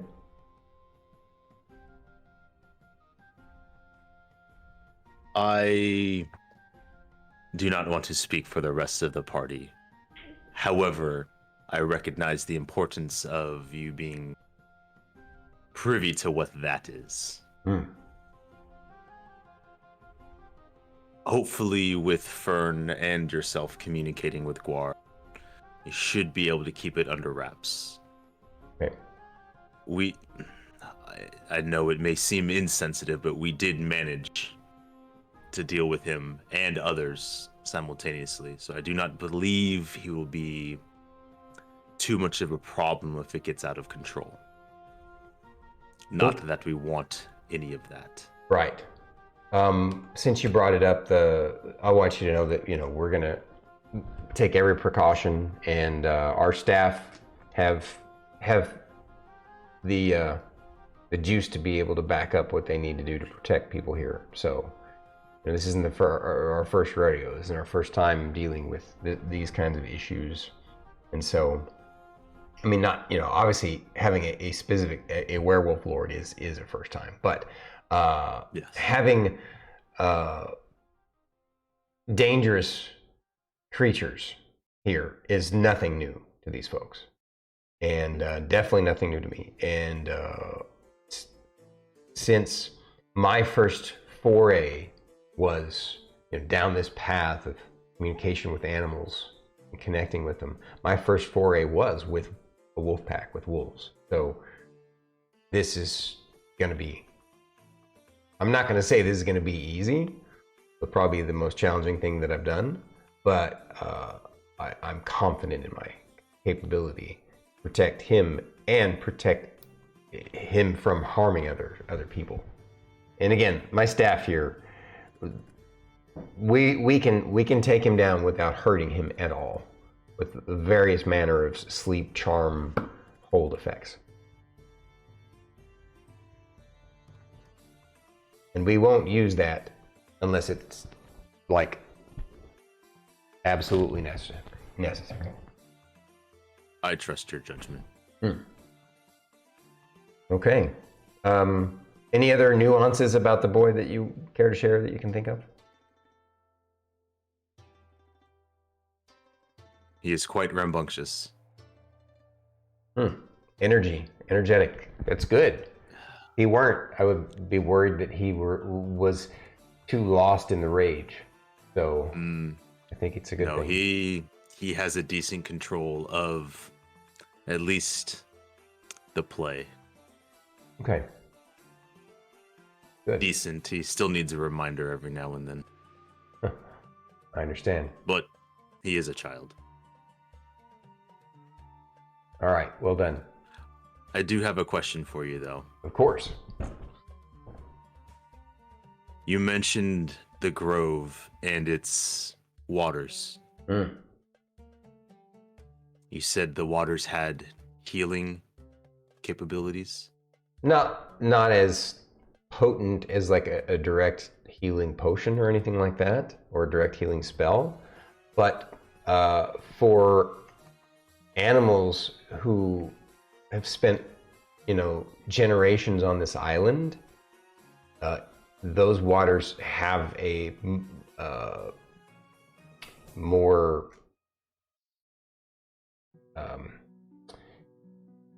have a greater effect than a regular spring would, if that makes sense. Why? Well, oh my goodness, what was her name? Out of character. What was the name of the girl that was it? Did we call her Cat? Who was catatonic? Yes. Yes. Yeah. Okay. She actually had a name. You called her Cat. She had a name. I can't remember what it was. And I'm like, what is? Yeah. But we were calling her Cat. Yeah.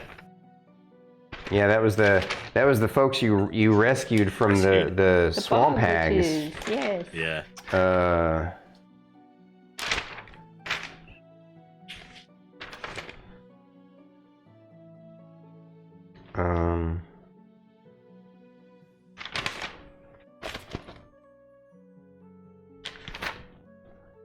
Sorry, That's okay. that's a while back. I know. We can just use Cat if you're okay with that. Yeah, that's fine. We'll just stick with Cat for now, even though that ended up not being her actual name, but yeah. Yeah. Are you familiar with a girl that was brought here a while ago named Cat? Oh, yeah. She's an unusual one. I got to was- meet her once here at the Hospitice. She's under great care right now. She's made a lot of progress from what I understand. I haven't seen her recently because I spend too much time in the zoo, but she actually likes to walk through the gardens in the zoo a lot. And so I see her occasionally, and she seems to be doing well. Good to hear. We had encountered her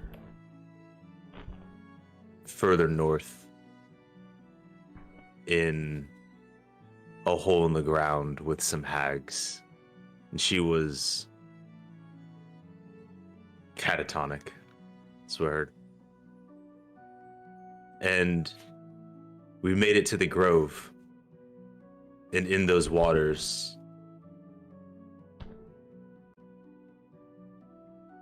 I brought her back.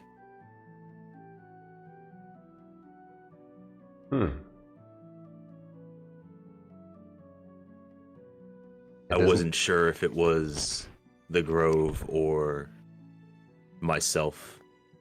Maybe a combination of both, but I'm sure it's a bit of both. Absolutely. Just like I said, I was able to nurse that foal back to health there. So I think, yeah. I would imagine that if there was any place that we could use to help Guar, that grove might be key. Fern said something similar, so I'll definitely keep that in mind as we study him and figure out what's going on.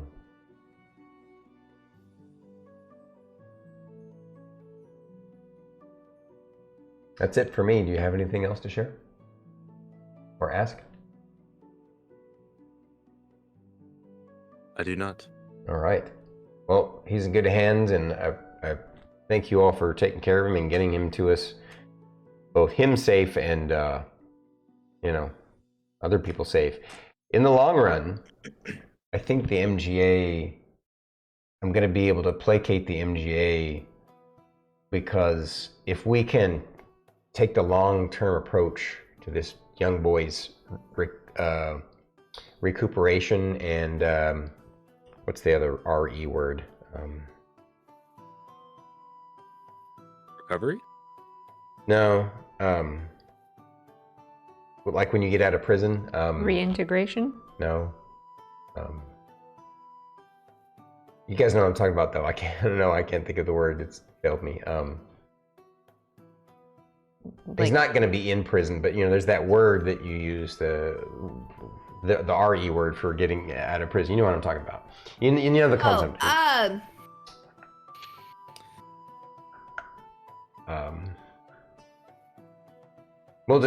just move on.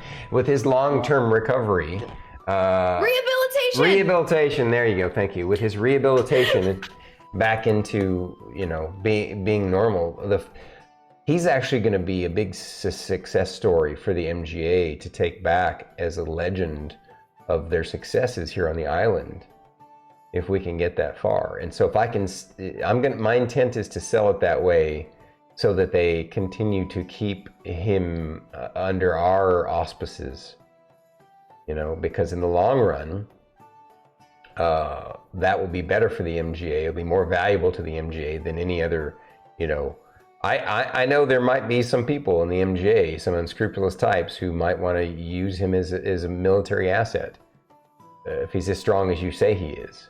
But I am confident. I've considered the same thing. I am confident that we will not, here at the Hospitice, we will be able to dissuade those people just so you understand, those people that might make those kinds of choices are not bad or evil people, but everybody has their own kind of agenda. My agenda is always, first and foremost, take care of the animal, the person, in this case, it's a person and an animal. And so, like I said, I think I'm confident that I can convince them that the success story of him coming out years later as reintegrated into society as this, survivor of the initial losses that the island took will be a great legend, heroic story for them, and be good, PR, as it were. So. And I can only hope that I believe you in that you'll do everything you can to prevent him from being a tool. However, if you are unable to alleviate him of this affliction, to at least teach him to control it and use it to protect others.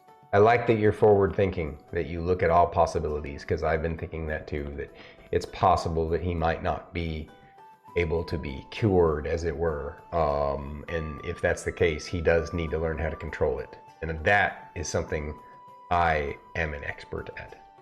And so we will follow that path.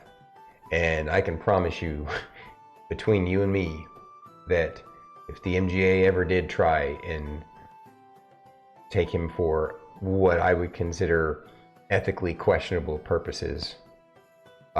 Let's just say that, well, we both know where the grove is at, and they don't.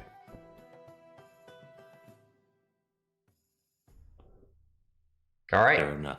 Let me talk to And Rylar. one last thing. Oh, yes. Oh, one last thing. Yes.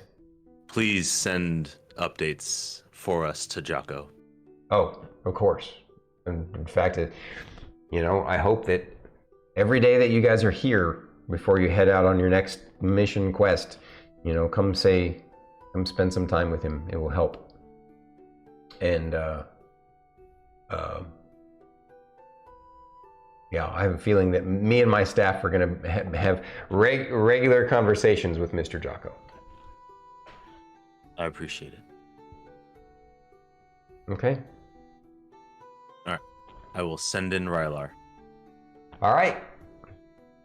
And that is a conversation I will have to say, outside of character, right. Thank you, Druid, for stealing my thunder about bringing up the grove and its magical properties. I did not do that just to have a connection. I was like, felt your when I said it initially, I felt your wave of just how dare you? I was like, this will good. What can I bring to the table? Because I don't interact with Guar as much in the same context. And you. So I want you all to know that was not scripted. I stole it. She should be a rogue, not a druid. Did she know that you were thinking about that? Did you all talk about it this week? So it was purely accidental? No. Wow. Yeah, See, that just goes to mean, show, you reminds me of us, because we're always on the same wavelength, saying the same things, doing the same things, like almost reading each other's minds. It's awesome. Mm-hmm. So I just want you all to know that was not a intended to be oh, look, they're gonna have same ideas. No, we legit had same ideas independently. That is awesome. Just as you're leaving, Jericho says to you, you might want to start wearing a helmet or something. Your eyes could be kind of intimidating to people. Lorkris will pull out the helmet. Okay, good. I mean, I don't want you to hide who you are, obviously, but I don't know if you noticed this or not, but your eyes are noticeably brighter green than they were just yesterday. They look like they're practically on fire. And can I hear them say that? He says that as they're leaving the office. So yes, you all hear this and see this conversation, and you all look, and you're like, yeah. His eyes are like LED green. They're like LEDs. Wow, they are. Look at you. They're very, very green. So, Jericho, before I forget, one of the other things that I observed, it's in my notes too, but I figured I'd let you know this right now. Mm-hmm. Guar can transform parts of his body. I witnessed this when Lorkris and Guar arm wrestled each other. That is unusual. That does tell me some interesting things about him. Okay, and you all yesterday when you came by and introduced me to him, you all seemed shocked that he turned into a regular-sized wolf form. Yes. So you're saying that previously he was turning into a direwolf size form, and then he has this werewolf lord form. Now that we're bringing this up, why don't we go out? I talked to Lorkris about this. If this is okay with the rest of you, can we go out to we can take him and you can see his room and you can see his outdoor space personally, and then that way you can ask him to transform into his different forms, so I can see them and understand what I'm what I'm looking at. Yes. But it's interesting that what you said, he can actually transform individual parts of his body. Yes, it was very surprising when I watched them arm wrestle. So you know what that tells me? That tells me that he's more than just a lycanthrope. He's technically a shapeshifter. He just seems to be limited between human and wolf. I mean, technically all lycanthropes are a form of shapeshifter, but it's a curse, right? The normal lycanthropy is. This seems to be almost like he's been, I don't know, like the enemy weaponized him. Ritually thrown into a pool of blood to be a weapon of mass destruction. Yeah. But because I remembered that, it made me think that he does have some form of control over his strength. That's right. That's So- something we can work with. Thank you for bringing that up. Okay. Yes. I remember that as he was playing around while I was playing my music. Mm-hmm. All right. So you all follow Jericho and the nurse. He goes outside and has the nurse assistant go get the head nurse, and you all wait for her. You go to the zoo part and wait for her, and she joins you guys, and you head over, and she helps to intro the room that he's going to have, and it's pretty neat. They've have a room set up that's directly adjacent and has its own kind of gated off section, kind of like when you go to a zoo and you have a gorilla has its own indoor area that it can hang out, right? And then when they lift the gate, it can go outside and hang out. It's kind of like that. Now the outside area has lots of running space and stuff. Once you get, he takes you all out to the outer edges, and you see, because I don't know if you can remember the thumbnail that I put. What did you think of it, by the way, guys? Pretty cool, huh? It was good. Yeah. Yeah. Yeah. I liked it. Oh wait, that was Misty City one. Yeah, never mind. You haven't seen the thumbnail that I'm going to be using for next week. But I'm going to. I thought you were talking about the one In the Grove. in the Guar in the Grove. Oh no, I'm Yeah. not talking about Guar in the Grove. I'm talking about the newest one. Have you seen the newest one from Wednesday? Yeah. Yeah, the nice vest. Misty City. Yeah. That's obviously looking from the hill, like up from. Actually, that's a view from up high at the Hospitice, out towards but not towards the beach head. Obviously, it's towards the inland, and past that rainbow and stuff, towards the mountains is where the exit wall and gate is. At any rate. Next, this next one from tonight is the thumbnail is going to be actually a view of the Hospitice itself. So I found cool pictures that I think fit. So at any rate, he takes you out, and you realize that this space, a lot of space has been given to this facility, and that at the outer reaches of it are these giant walls with metal kind of grates that come over a long ways at the top,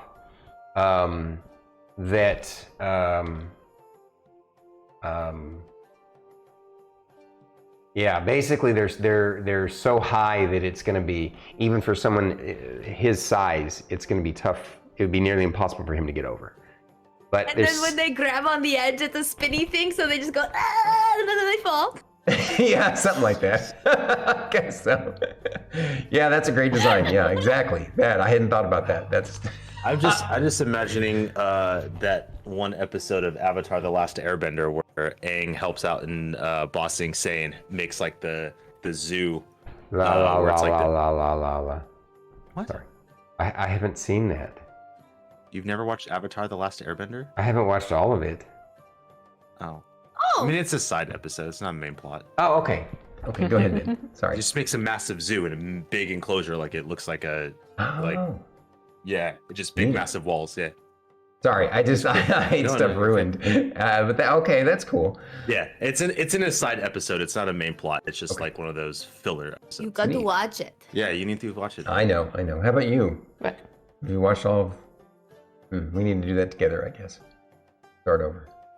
I know he's looking at us like heartbroken. How about Fern? How about Druid? Have you? Yeah. We Wow, watched it Mrs. twice No together. Movies have watched all of Last Airbender? Holy shit. Is that Angie Cthulhu? Because I have not Uber watched all angry that. watch. Just kidding, I'm just sorry. kidding. No, we're just teasing. Yeah, no, it's yeah. What? Oh, that's your fault. Okay. I think I'll have to if we start it over, I'll have to rewatch probably the first. I think I've only watched the first couple of seasons, but we'll get there. We can find time. All right. So at any rate,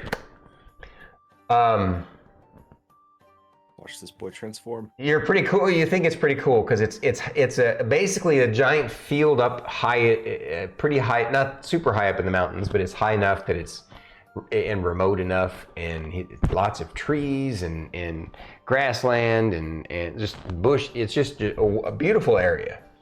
On top of that, he's also going to get to go through the garden and meet the other animals at the zoo, and you guys basically spend the afternoon doing this stuff. Now, first, obviously, he takes you to his own individual outdoor area. Has its own separate connection to the outdoor area that I just described to you, right? And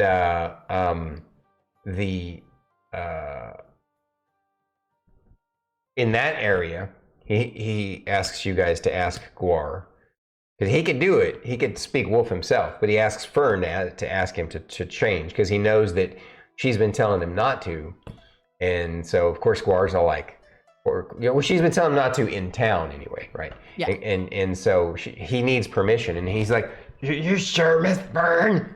And of course, let's do it. and he's nervous. He's Do like, it. "But you told me I'm not supposed to. I really want You're to." showing off how cool you are. Okay. Jericho needs to see. Well, is he gonna want to fight me for alpha status if I do? If he tries to, I'm on your side. Let's go! Okay.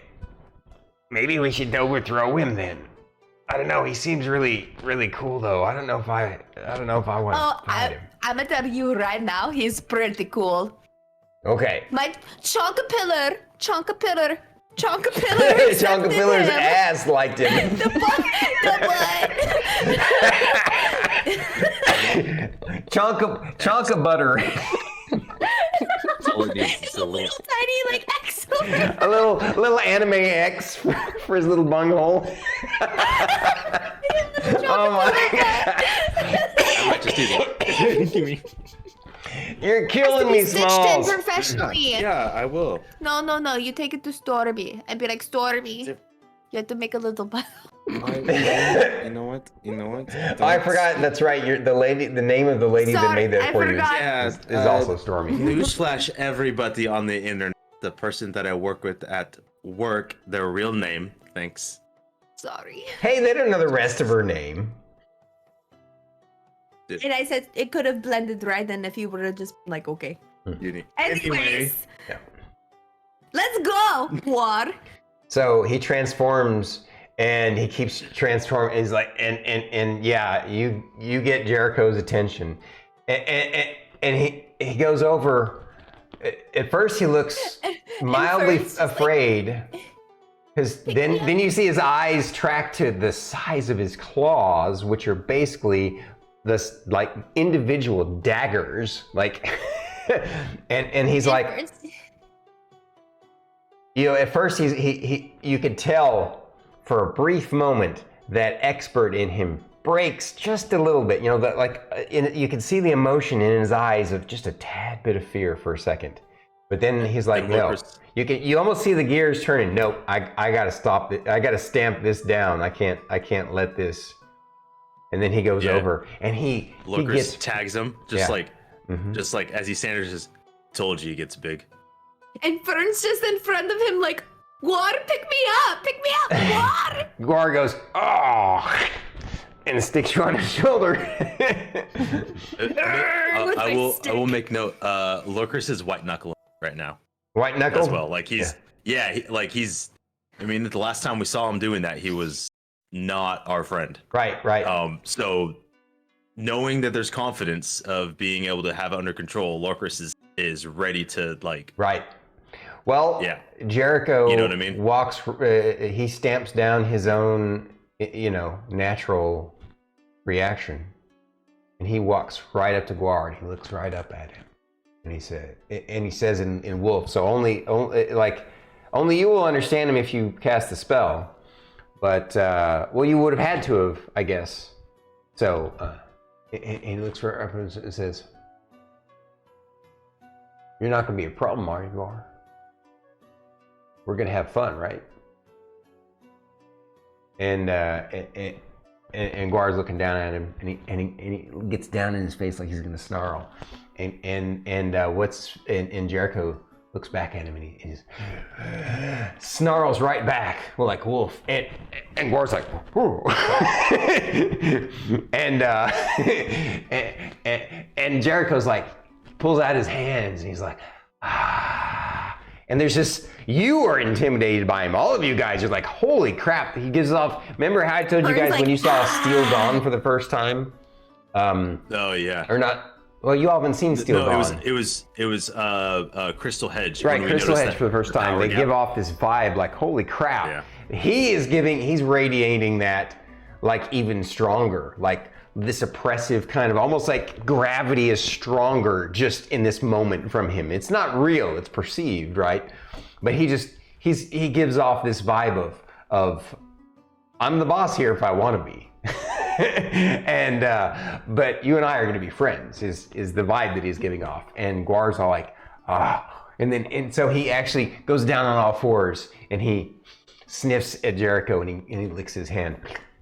And Jericho's like, gives him a scratch behind the big giant ear. Oh, Guar, you're not gonna want to make him mad. And Guar says, yeah, I know. Guar, can you run while I hold on really, really tight? Oh, that would be fun. Yes! And he says in Wolf to Jericho, can I? And Jericho's like, yeah, go for it. You guys deserve this. And he says, can I run with you? And so you all start running. And of course, Jericho almost keeps up with him. You're like, how the hell is he this fast? He actually keeps up with him. And you're like, it makes you wonder if, so he obviously has levels in Ranger. It makes you wonder if he might have levels in Monk too, to be able to move at that speed. So. And I'm over here going, oh my God, Fern. You see them run off, running through the forest and running around the fields and. Yeah. I like Lorkris, they're gonna be okay, Walking right? all the fields. Right? Fern is like holding on by like one hand. She has her stick in the other, and she's like stood up, and she's like, ah! And Lorkris is just like. Lorkris, tell me they're gonna be fine. Tell me they're gonna be fine. Please reassure me. It'll be a lie, but they'll be fine. Rylar was all like, that looks like fun. I didn't know she could ride Guar like that. Not you too. What a family we have. Guar, I wish I could transform into animals like you. He's like, well, maybe I could teach you someday or something. That would be so cool. All right. So, you guys spend some time with him as a group, and then you work to a point where Fern can, work with Jericho and him individually, and you're gonna basically stay there for a while the rest of you. Now, unless you wanted to be there. That's right. She's gonna leave. So yeah, Jericho's like, okay, so I understand you want to go talk to your friend through this ritual. Are you okay to leave Guar here? Guar, you okay to hang out here with Miss Fern? Gonna go do an errand? And Guar's like, oh, Miss Fern's gonna leave already? Guar, I have cast speak with animals. Guar. This is all while it's still going on. The spell. Well, they were probably running around for more than 10 minutes. Okay, good point. She probably have to cast it again. Okay. Hey, Guar. Yeah? I have to go say goodbye to a friend. Oh, or you can come right back. Of course. Okay.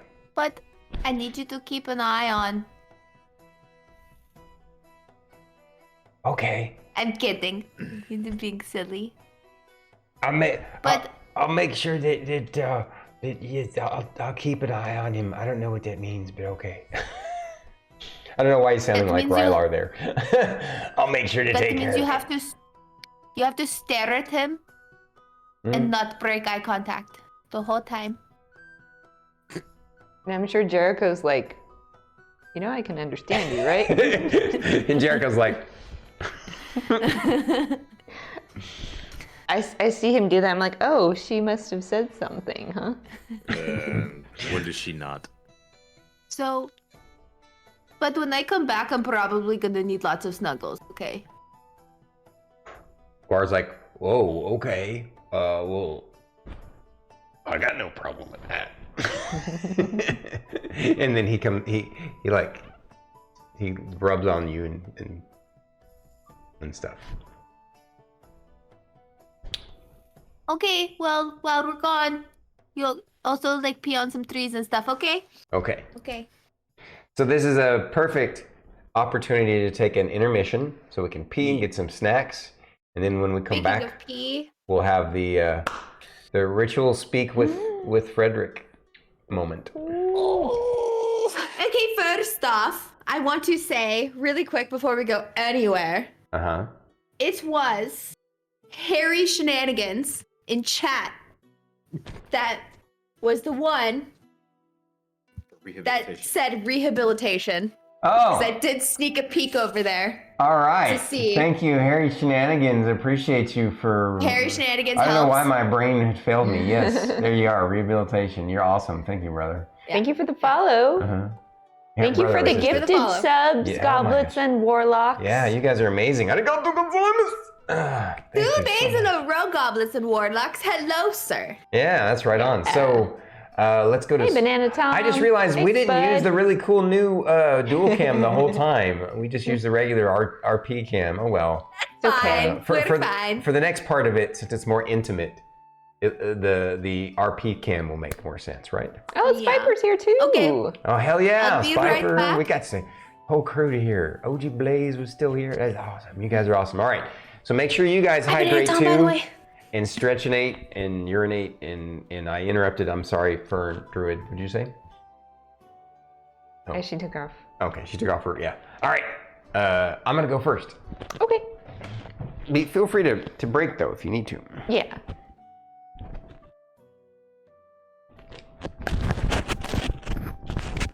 Yeah, is everybody enjoying their New Year's Eve? Playing D&D on New Year's Eve. Woohoo. Yeah, this is actually a first for us, playing D&D on New Year's Eve. In the past, we've either gone over to like friends' houses to ring in the new year, or we just stayed home and didn't feel like interacting with people. So yeah, it's nice to be able to share D&D with everybody. Hibernate. Thanks for hanging out, goblets and warlocks. We really appreciate you coming in, saying hi. Have a happy new year and enjoy your day tomorrow.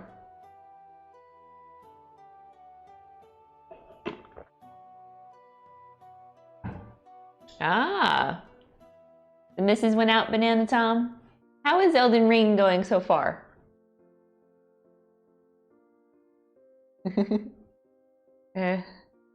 Okay, I'm a fitness instructor part-time, and I do teach class tomorrow morning because the gym I work for still opens at normal time tomorrow. So yeah, I gotta get up, go teach my class. So I feel ya.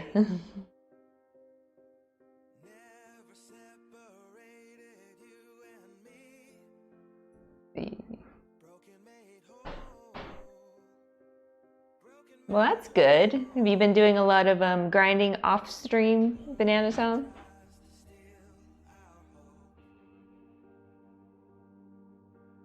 So I was watching you play it the other day. You look like you're having a good time.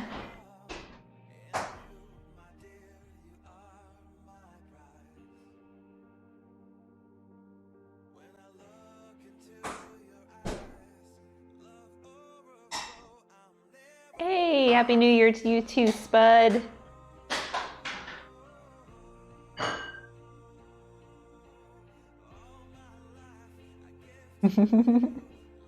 But isn't that how it always is with Souls-like games?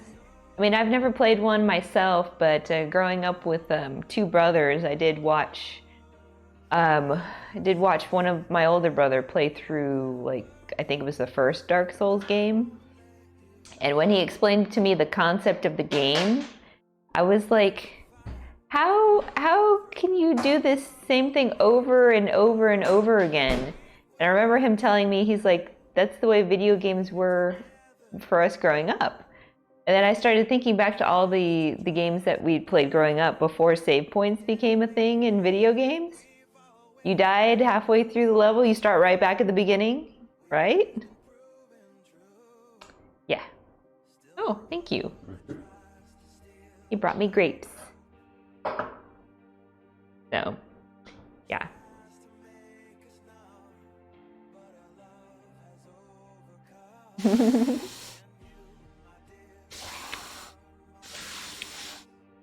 Hey, misclicks happen. User error happens. I've had very many misclicks in games, and yeah, I feel you. Let's see. It's the first Prince of Persia, not the first Prince of Persia. It was one of the Prince of Persia games that I was playing on GameCube. I got so frustrated at one part because I couldn't get the wall run right, and I kept like undershooting, and I kept dying, and yeah, it got a little frustrating. I didn't finish the game. Yeah, Prince of Persia: Sands of Time. Yes, that one.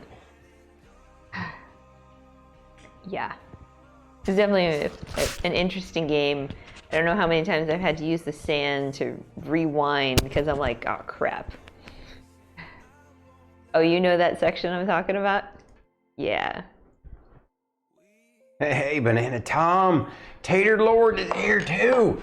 On New Year's Eve, you guys are freaking amazing. I'm gonna let you guys chat with Stormy. I'm gonna eat some grapes and drink some milk.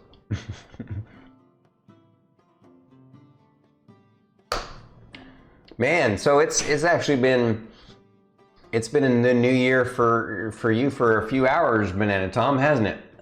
What does 2023 feel like? we're 4 hours away from it. Does it feel any different? Like years actually feel any different until you really look back, way back. You know, I think back to all the silly things that I did when I was much younger, and which is the age that some of you guys are. But I don't have any regrets. Actually, I think a lot of the goofy things that I used to do make for an interesting story, and that's what you want out of your life, guys. Just remember that you want your story, if it were to be told as a book, to be a really interesting book at the very least.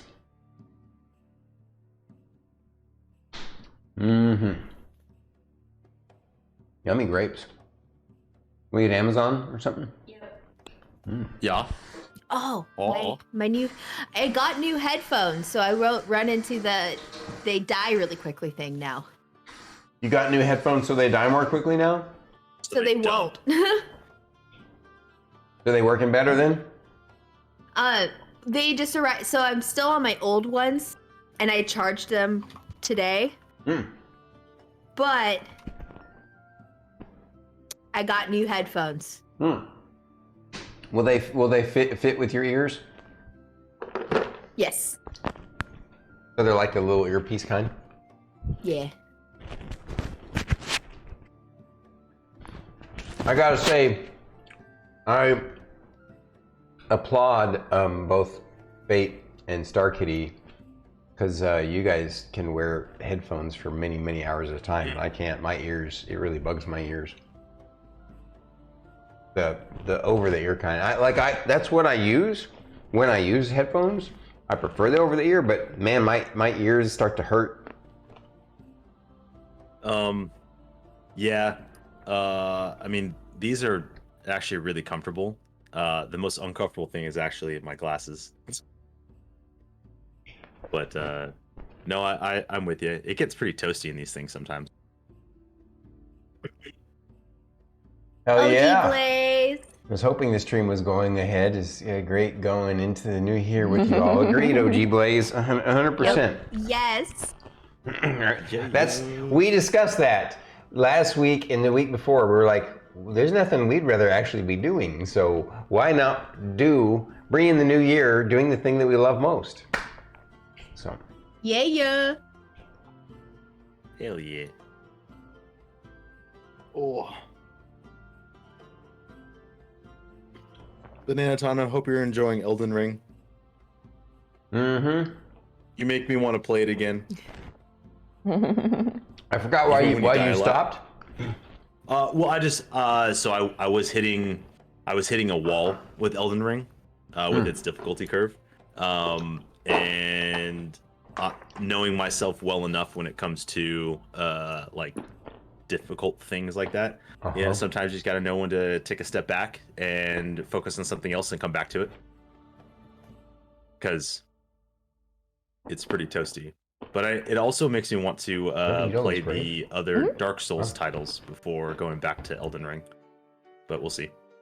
But it's still gonna be something I play. So I'm excited to get back to it.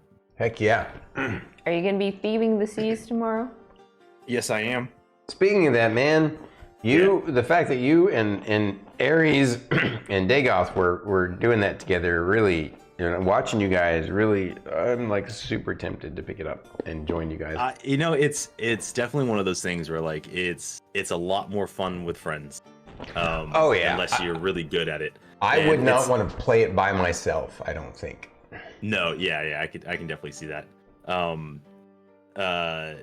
It's all the idiosyncrasies of like sailing are fascinating to me, because like paying attention to wind direction and sail direction and how much sail and turning and all that. There's a lot of steps that are involved with it.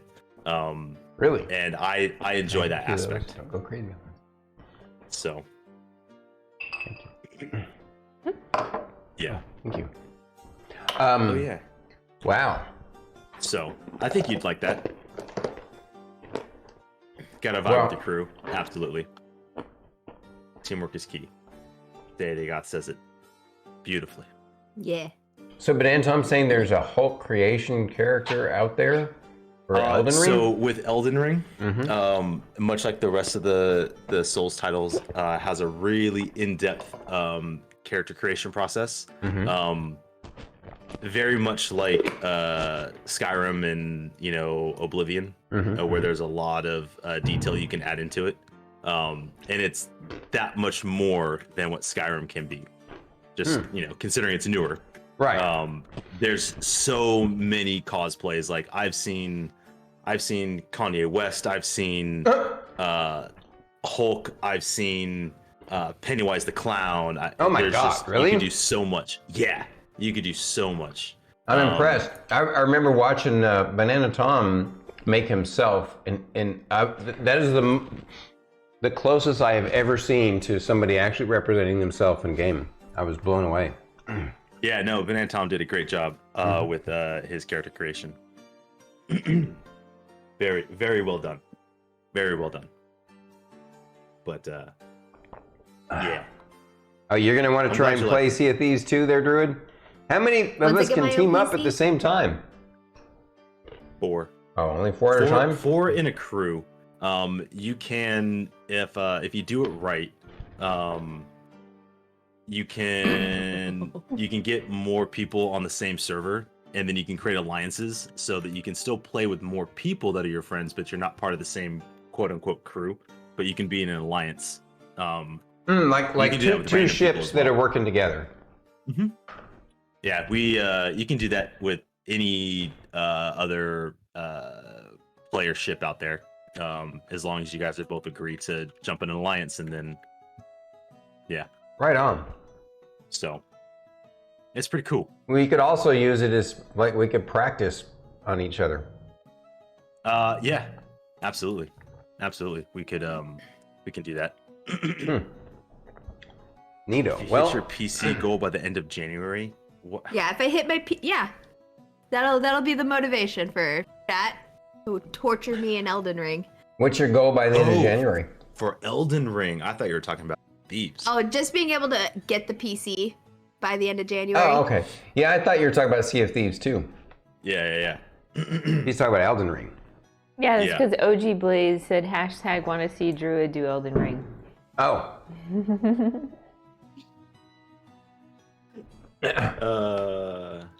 Why are they doing fireworks at 8? Because some people like to celebrate early. I mean, that's cool, I guess. And it Yeah, doesn't we really have some matter. fireworks I mean, going it's on, really too. all, the calendar's arbitrary anyway. What happens if we just drop Elden Ring into your Steam account? We already have it. Yeah. So Yeah, we just don't have do an that extra copy. if they already own it. Yeah. But I like where your head's at. Mm. I like where your head's at though. But yeah. Speaking of. Mm. Oh, gotta get into a headspace. All right. Same question to Stormy. Oh yeah. I don't think Stormy would play Elden Ring. Yeah, Banana Tom. you should probably avoid that, Banana Tom. I don't have a controller for my PC. I appreciate the thought, I really do, but I I mean, you can play it on mouse and keyboard. Now, Sea of Thieves. That. Are you talking about Sea of Thieves or Elden Ring? Now I'm confused. He's I mean, you talking can play about Elden Elden Ring. Ring Yeah, on mouse and keyboard. Yeah, the thing about Elden Ring is that wait, Elden Ring can play. Is it multiplayer? Yes, a convoluted multiplayer, but yes. So you can Interesting. summon people like other players. There's also a mod that like does it as well, but kind of. Yeah, I would say yeah, hold off on that. But thank you for the thought. But Sea of Thieves though. I love to, I could totally see Stormy just going full pirate. Oh, I that just feel like, oh yeah, Arr. I'm in it for the fun, the lull, enjoying time. That's what he starts with, and then all of a sudden it's like, ooh, there's a ship, we must kill it. Plunder! I want Yeah, all like- the loot. I can see. Arg, you me get mateys, super I good. see another ship on the horizon. Let's bring up the anchor and lay siege to her. knowing Stormy the way that I do, if he does, when it comes to combat, he'd be the one that strategizes everything, going, all right, Oh, yeah. you over there on that cannon, hard to port. Yeah. If I know how to do it, I'm not going to offer strategies No, that I don't. yeah. But I will say, like that's definitely something that is, like, you know, in that teamwork. You know, Dagoth does a great job at calling out what needs to happen. Yeah, You know, I've watched that. I you're right. I think Dagoth would be a great, Yeah. captain for sure. Oh, Oh, 100%. man. He is a great captain. Dagoth, you're being volunteered as the party leader. Mm-hmm. Being voluntold. Voluntold. Being voluntold. I haven't heard that one. I like that. Yeah. I get voluntold all the time. It's only a couple bucks a Yeah. month for Sea of Thieves. No, So for the PC pass, since Sea of Thieves is a Microsoft title, you can get it on like the Xbox Game Pass, or through Steam, or through Microsoft. So Okay. yeah, you can. Is it a I one-time believe, purchase or is it a monthly fee? I think Game Pass is the monthly fee, but it's not a wildly expensive game. I think it's like 30, like outright, Okay. something like that. Yeah, it's pretty affordable. I will check it out. I'm not worried about that. So. Yeah. Speaking of, since we're still in intermission, we're not quite ready to wrap up. I want to show you something that I got today.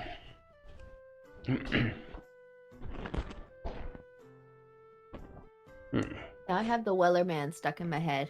You're at one of our local LGS's, local game stores. Yeah, there's this really awesome one here called Dragon's Lair. It's huge and amazing. And I like to collect the collector's edition of the D&D books. And so yeah. I picked up this one. Oh, we're on the wrong scene to be able to see that. Oh, ooh, yeah. I'm all like, I picked up this one, and I'm not showing it to you. All right. That would be, go to the map cam. Yeah, that one. That's not right. That's 2. No, I want a good combat mag. There we go. 3. So full screen view of.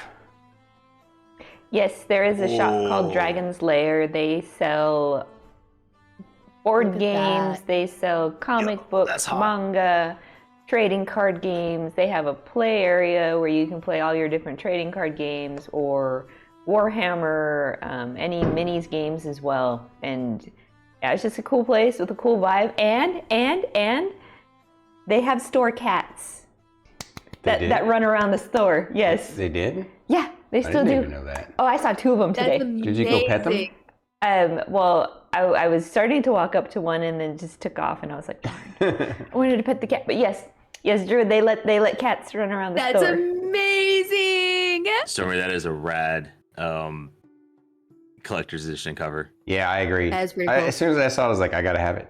Oh yeah. It's, you can't even quite tell, and it's can I see that shinier. back? What? Yeah, can I see that back one more time? Yeah, that's so cool. Yeah, because we have Dragonlance, right? No, we don't have Dragonlance. Oh, no, It's really new. I didn't even know it was out. So Yeah, I think we have the Rise of the Dragon Queen. Yeah. Yeah. Look at that. Yes, Yeah, super OG cool. Blaze. It's one of the reasons why I like going over to Dragon's Lair here just to see the cats, because I think they have.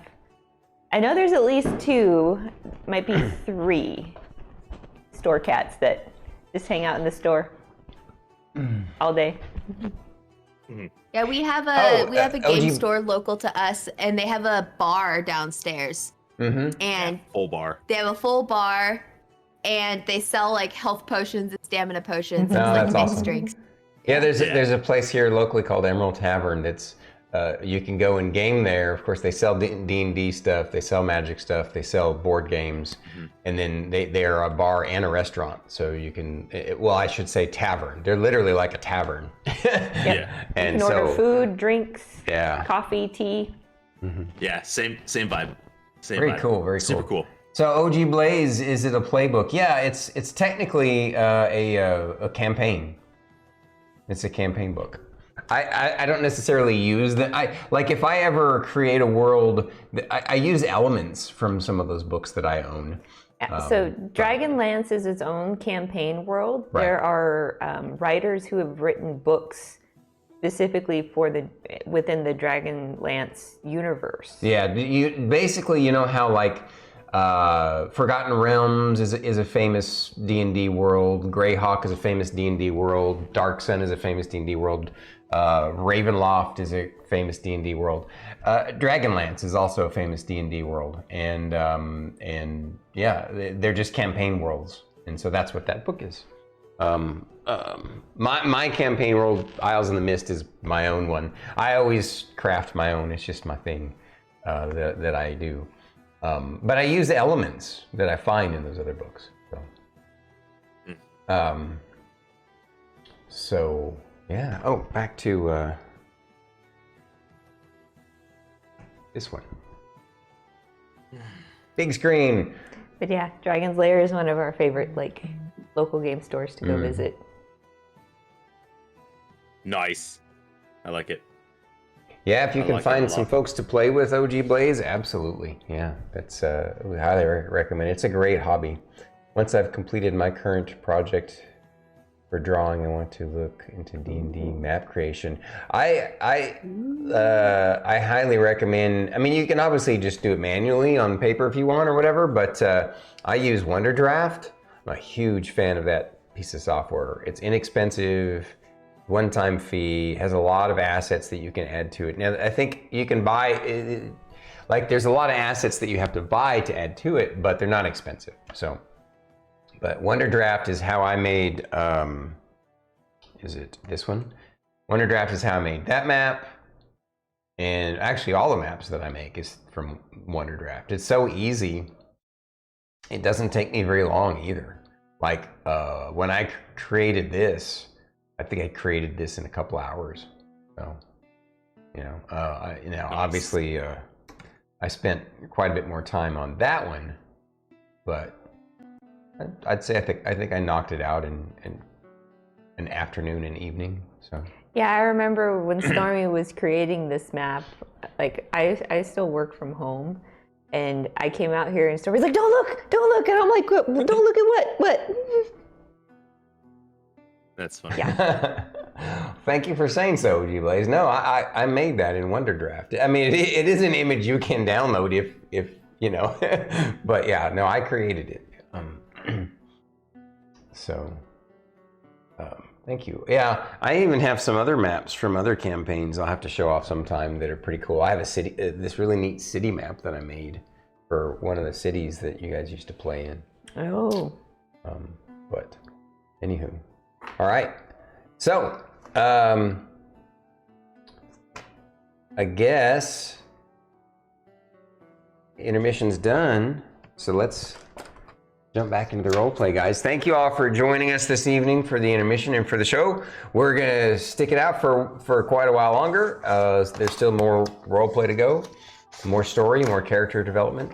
So thank you again for joining us, for the gifted subs, for the new folks, for the follows, and enjoy the show. All right. What?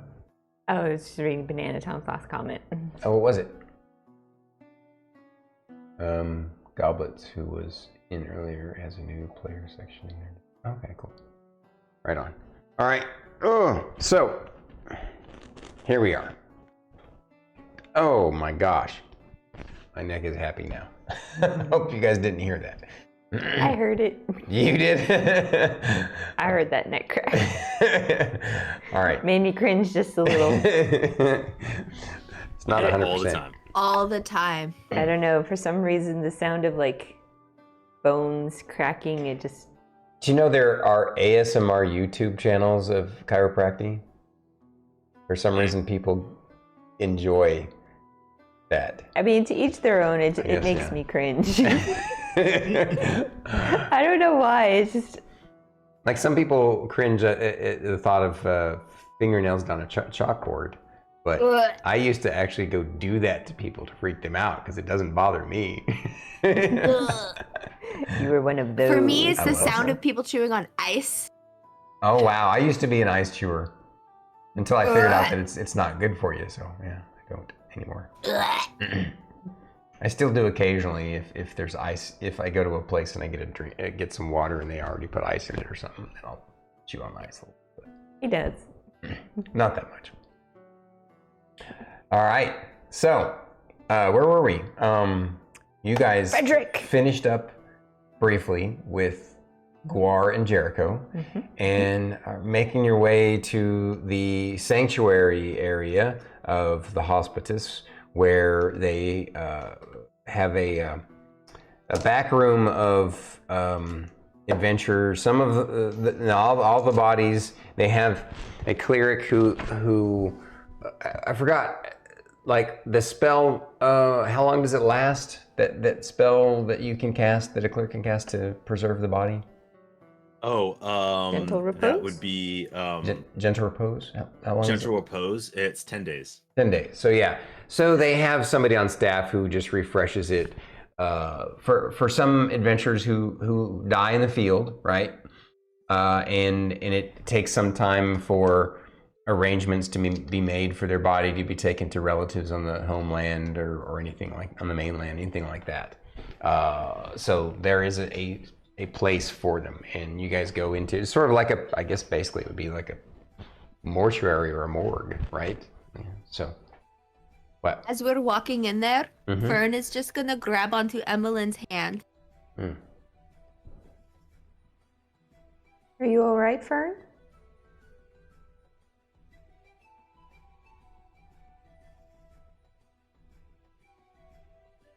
I pat her head. Okay. So you guys make your way in, and of course, you're in the morgue area. Imagine a sort of a medieval morgue, but nice and well kept. Nice and clean. There's one room you go through where they actually do different types of body studies and autopsies and stuff for the instances that it's okay for them to do so, or that they need to, medically speaking.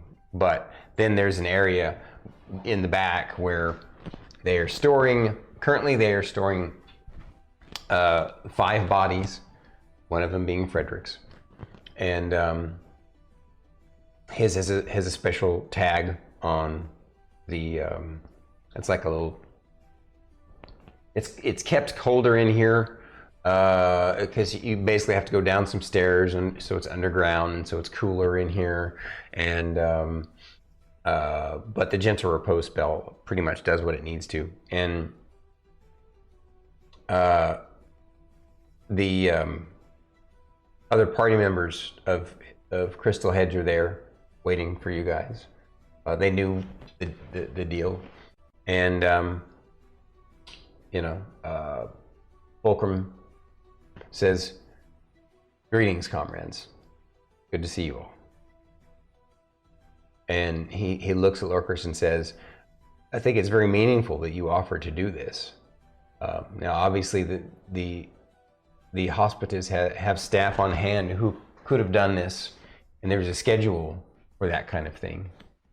Because we have to, make sure that we do everything above board and be as ethical as possible.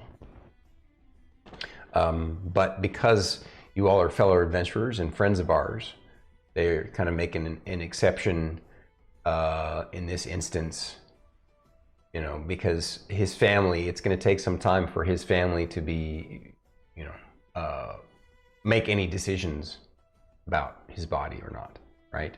Or this kind of thing. But we've been with him a long time. We're his travel family, his life family, and you all didn't know him very long, but you made a good connection with him, and we really appreciate you volunteering to do this. And what you noticed that one of the other party members of Crystal Hedge, the females, she's kind of holding back tears, and got her little handkerchief, and the other guy's like trying to be strong about it and everything. And just for everyone's recollection, actually, wait, Crystal Hedge didn't have a female, did they? Yeah, they did. They did? Yeah, She was the Gloriana was the mage. That was a mage? Frederick was the barbarian. So Frederick, okay, just so I remember, so I got it right here. Let me find something to put everybody on. This was Frederick, right? wrong scene. Oh, sorry.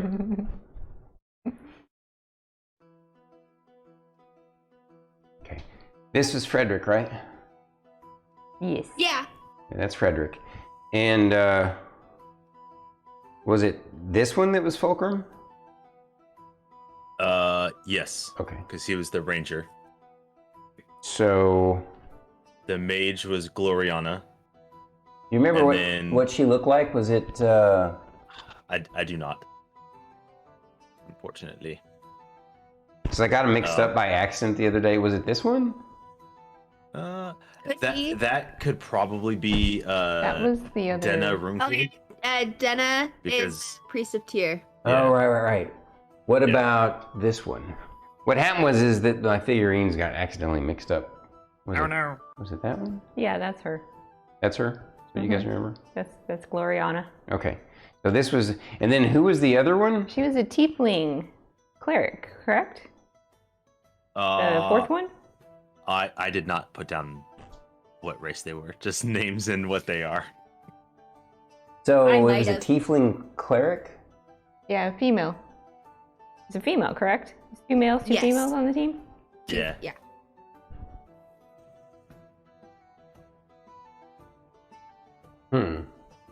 I think the one you had in blue with the morning star was her.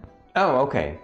Yeah, I thought so too. I feel like that's right. Yeah, all right. Yeah, so this for folks to see. Let me find something that's not too shiny. Oh, I know, I could use that book again.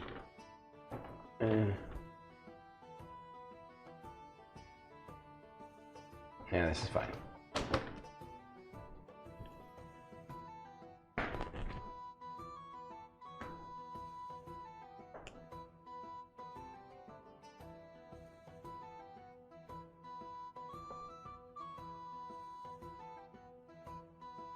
So, yeah,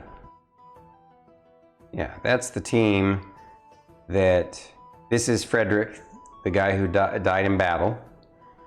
And this is Fulcrum.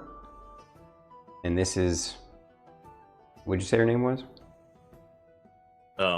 Dina? That would be The cleric.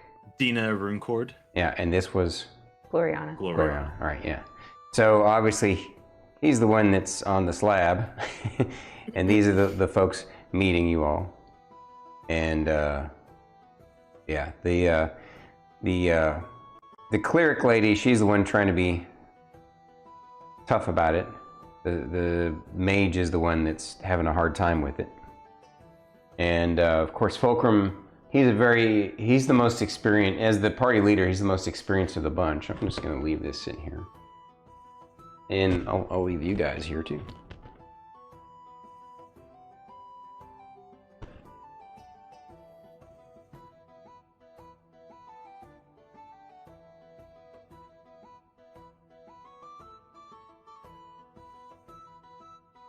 There. Okay. I'm still holding Fern's hand if she's still holding mine. Whoops. That was a bonk. All right. Yeah, she is. Yeah, as he's saying, it's really good of you to do this. You know, through the tears and the handkerchief, the mage is happy about that, and the cleric, and their cleric is like, he was a cleric, right? Yeah. Well, Yeah. priest of Tyr, so Yeah. it makes most sense to be a cleric, Right. Priest, yeah. at least. Why wouldn't I gotta come up on the fly? Why she wouldn't just have done this herself, huh? Maybe she just wasn't ready to communicate with him. Yeah, so she says, I felt I'm a bit too close to the matter to do this ritual. Both me and my deity would feel that it wouldn't be ethical for me. It's kind of a sort of a breach of privacy to reach through space and time and speak to the dead in their whatever plane they've moved on to. And it's both a personal difficulty for me, she says, and also, of course, it's that it's kind of goes against the ethics of my deity when it's somebody that I'm very close to. So it means a lot that you're doing this for us.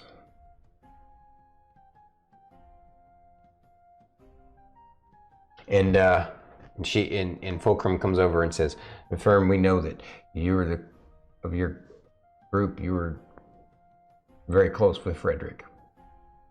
How are you doing? Are you okay? Yeah, we're not doing so great either, obviously. You're not. It was Do you want a hug? he kind of looks Is back she and still forth. holding Emmillynn's hand? Right. he looks back and he's all like he admits, he kind of like shake. He doesn't want to admit because he's trying to be the strong party leader, but yeah, he wants a hug. So you give him a hug. I still have Emmilyn's hand. Yeah. I'm like, And he I just come in and give him a hug. he too. gives you a pat on your shoulder. Thank you for that. And And- she's gonna just be like, if you want to have somewhere to run and cry to in front of no one, you can go to my garden, okay? I'll kick everybody out. He whispers in your ear. He says, "Thank you. I wish I'd had that." You have it anytime. Let's hope I don't need it again. Oh, I'm sure you've been trying to hide it, because you're a big, strong guy. There's probably more tears in there.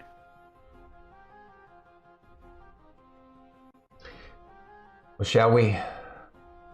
Is there anything you need for us to do? Fulcrum says, and of course, then I don't have a figure for it, but the head nurse is there, and the mortician is, or the not the mortician, I guess the person who'd be in charge of the morgue is there, and he's all like, he says to the nurse, "Perhaps we should give them their privacy now, ma'am." And she's like, "Yes, of course, you're right. When you're all finished, please let us know. And good luck to you." And so they leave. And of course, Fulcrum says, "If there's anything that you need from us." What are you going to ask him? How many questions do you get? That's a good question. Let's take a look at the spell. 5. 5 questions. He's been staring at it the whole time. Are you serious? Yeah. So Fulcrum says, as I understand it, our priestess here said that you can ask them 5 questions. Yes. We need to decide what 5 questions we should ask him. Obviously, I think we're all in agreement that the first and most important question we should ask him is he, willing to leave where he's at to come back? I think it's also important that if he is willing to come back, I know bringing someone back from this far, sometimes the form is changed. Less of resurrection, more of reincarnation. So would want to know if he's comfortable with that. That would be a potentially more possible option, I suppose. And but then whatever her name was again, his priestess, says, I'm not a big fan of that method. My particular deity, we don't typically offer that service, and I don't think that he would want that. I am of the same sentiment. However, if that is the only way, would want to make sure that Frederick would be. The priestess asks, I understand you're actually a cleric of Ouijos, is that correct? Yes.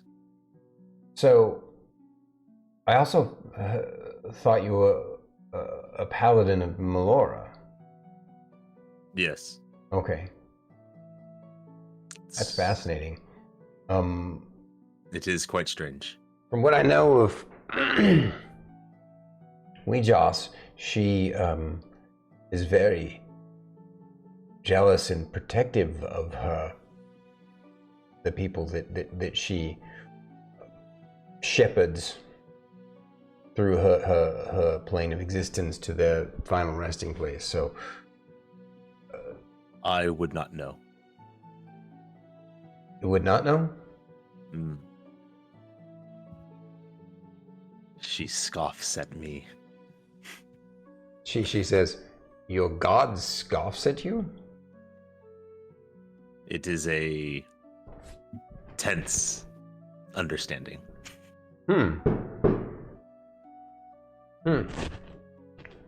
Interesting. Well, what you know of Ouijos, do you think she would have a problem with this interchange?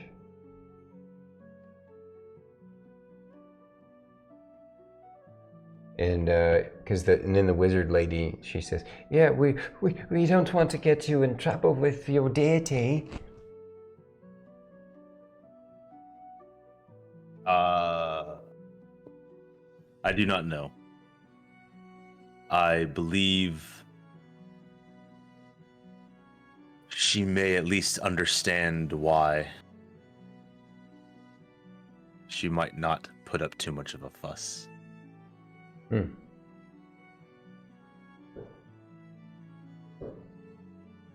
However, I am not the one to bring him back. So I don't think she'll be mad with me for Frederick coming back. That makes sense. They all kind of nod their heads. So, yeah, you're really just speaking to him and finding out what his wishes are. That is correct. And also, if you can even speak to him, the priestess, she says, I understand there are rare instances where speaking with the dead actually doesn't work. If they're too far or too deep into an outer realm, some sort of plane of their version of paradise or the other place. So there are instances where it just doesn't work. We'll see. Regardless, we hope for the best and appreciate what you're doing for us. Let us know what we can do, and what other questions should we ask? Well, I did have a thought. If Frederick is fine where he's at, I know that you consider him family. As you'd mentioned earlier, you've spent a long time.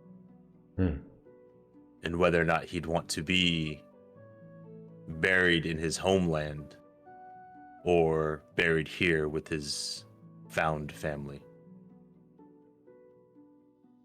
I would propose, if it's not overstepping, that if he is willing to stay, that he resides in Fern's garden.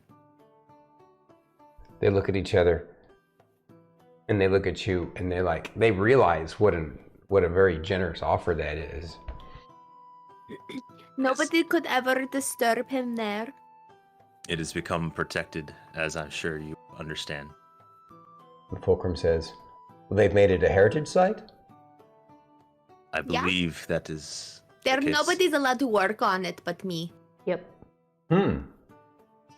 That's incredible that you would offer such a thing to us. Thank you. I like Frederick. He adored you, little Fern. But do you have any questions for him? We Well, do have 10 minutes. Yes, so we know we're going to ask if he wants to come back, and then we're going to ask if he doesn't want to come back, would he like his remains interred at her garden? And then, Fern, you look like you had another question. How are you? You want to ask him how he is? Yeah. Yeah, like. But if not, if there's more important things to ask. No, I definitely think that's right. And they say, because we want to ask him honestly if he's happy where he's at. We want to know. If we ask him that, then we'll kind of, it should lead enough that he would answer, where he is, whether he's in some sort of Elysium space, some sort of, Valhalla or something, or if he's in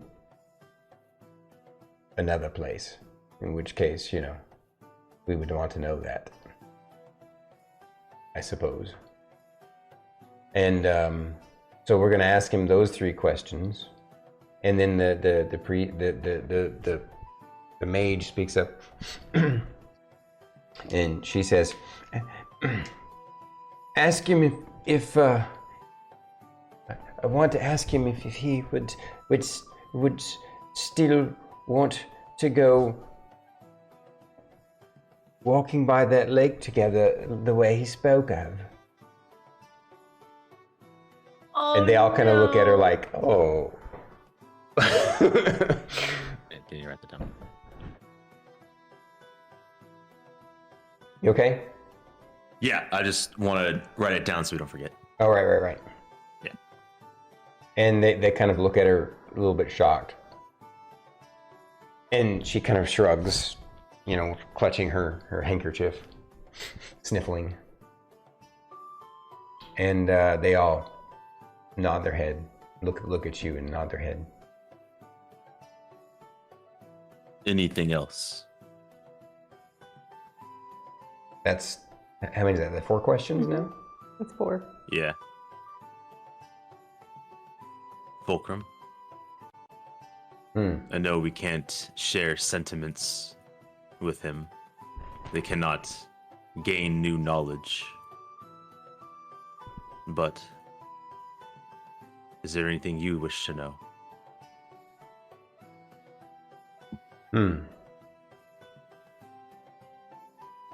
Is he satisfied with what we did together?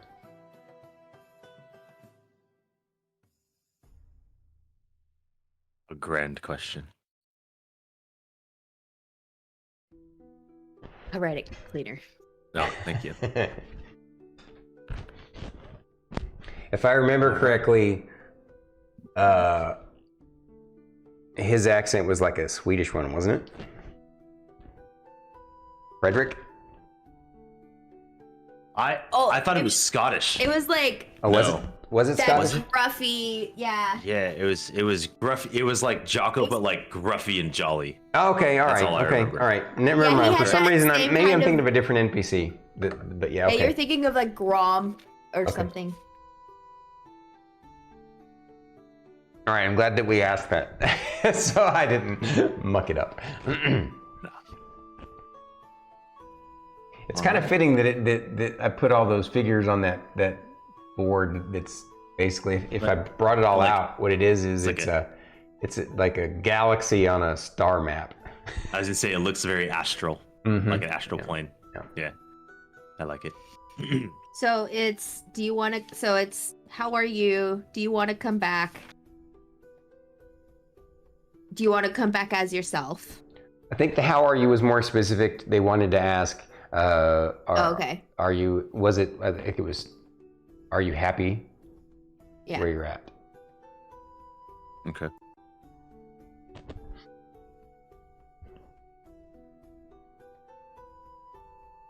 And I will say, like, as Lorkris is asking these questions, as it's getting to the tail end of it, Mhm. he's gonna start like slowly prepping and setting the scene.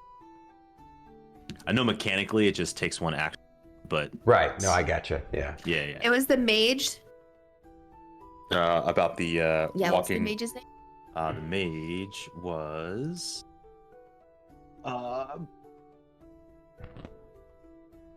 Gloriana. It's the mage. And that question about wanting to walk by the lake, that was with Gloriana. Mm-hmm. Yeah, okay.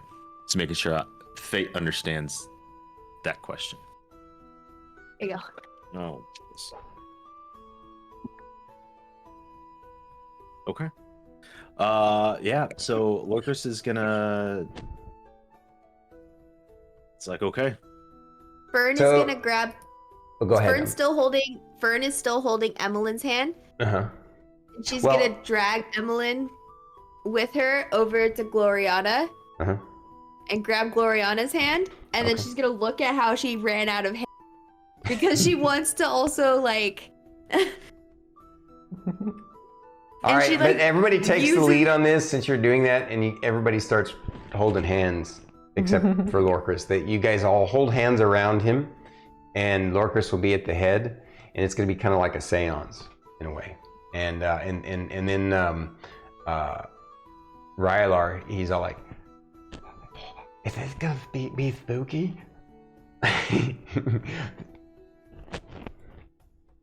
Maybe a little. And Lorkris will give him a slight wink. He's like, "Cool, I like spooky." Yeah, so he's gonna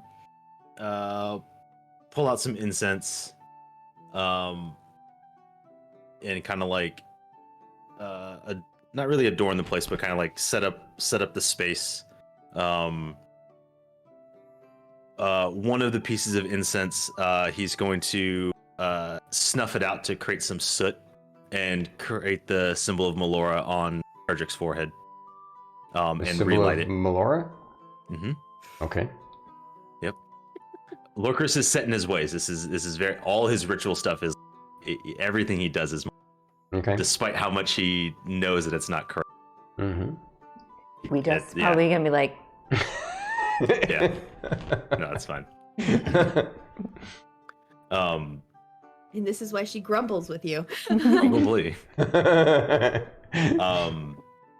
then Lorkris will cast Speak with Dead. Okay. As you cast the spell Speak with Dead, just as you're finishing up the words of the spell and the motions and stuff, the room goes unnaturally dark, as if the torches that are on the walls have dimmed, and it feels like there's a cold, crisp kind of bubble that just kind of folds over the room, and you all can see your breath. And briefly, Lorkris, your now glowing green eyes blink out and go black, and then your head goes back, and everybody sees this and like, whoa, because they haven't seen this happen before. And a conversation goes on in your head before this spell actually begins and completes. And you see a very attractive, regal, raven-haired woman sitting on a chair on this fancy, ornate wooden, like very like oak, this dark oak chair in front of a fireplace, and she's just kind of got her kicked back, and she looks over at you, and she says, "What am I going to do with you?" This is a good question. So now you want to have conversations with those I've already transitioned to their new afterlife? Is that so? It is. Need some reassurances for other people in the living world? I'm sure you're aware of many of our customs and the peace it can bring to others. Peace it brings to others. Is that so? Wouldn't you? I mean, it can bring heartache, I understand. But... Oh, that's not quite what I meant. Wouldn't you say that really any peace that happens within a person's heart is something they bring about on themselves? Sometimes there needs to be a catalyst. And you And decided, of all things, you decided that it would be okay for you to be this catalyst. I felt the gesture was appropriate. Okay. You're telling me your feelings now. That's good. Did you believe I did not have feelings? Expressing them seems to be your difficulty, young man. Yes. You seem to be getting better at being honest with yourself now, though. I am learning to let go. Ah, you may have to be doing that now. You know that, right? Yes. I am very much aware. Well, as a herald of the land of the dead, I expect that you will help others in your circle see and feel that too. As a player, can you define that statement? I may have misunderstood what you're saying. I want to make sure I'm clear on that communication of what she said. All right, I guess I could repeat it. Maybe it'll make it more Yeah. sense. So, Yeah. as a what was my exact words? As a herald of the land of the dead, make sure that you help the others in your circle see and feel it too. In other words, she's basically saying, you are understanding how to let go, and she's basically saying, as a Make sure they representative, understand that as well. help other people let Got go it. too. Yeah. Okay. So that's what I figured. I just want to make sure. Right. Mm-hmm.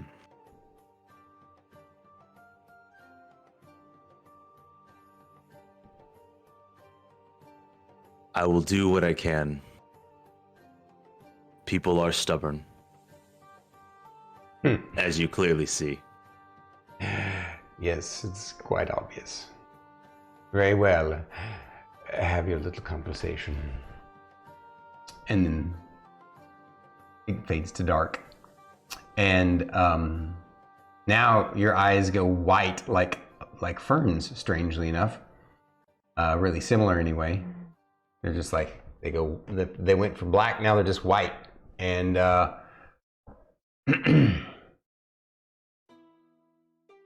you get the sense that your mind has reached through the fabric of the planes of existence to some other realm, wherever his spirit now resides, having been ferried by Weejoss to that land, whatever it is, whether it be heaven or hell, right? And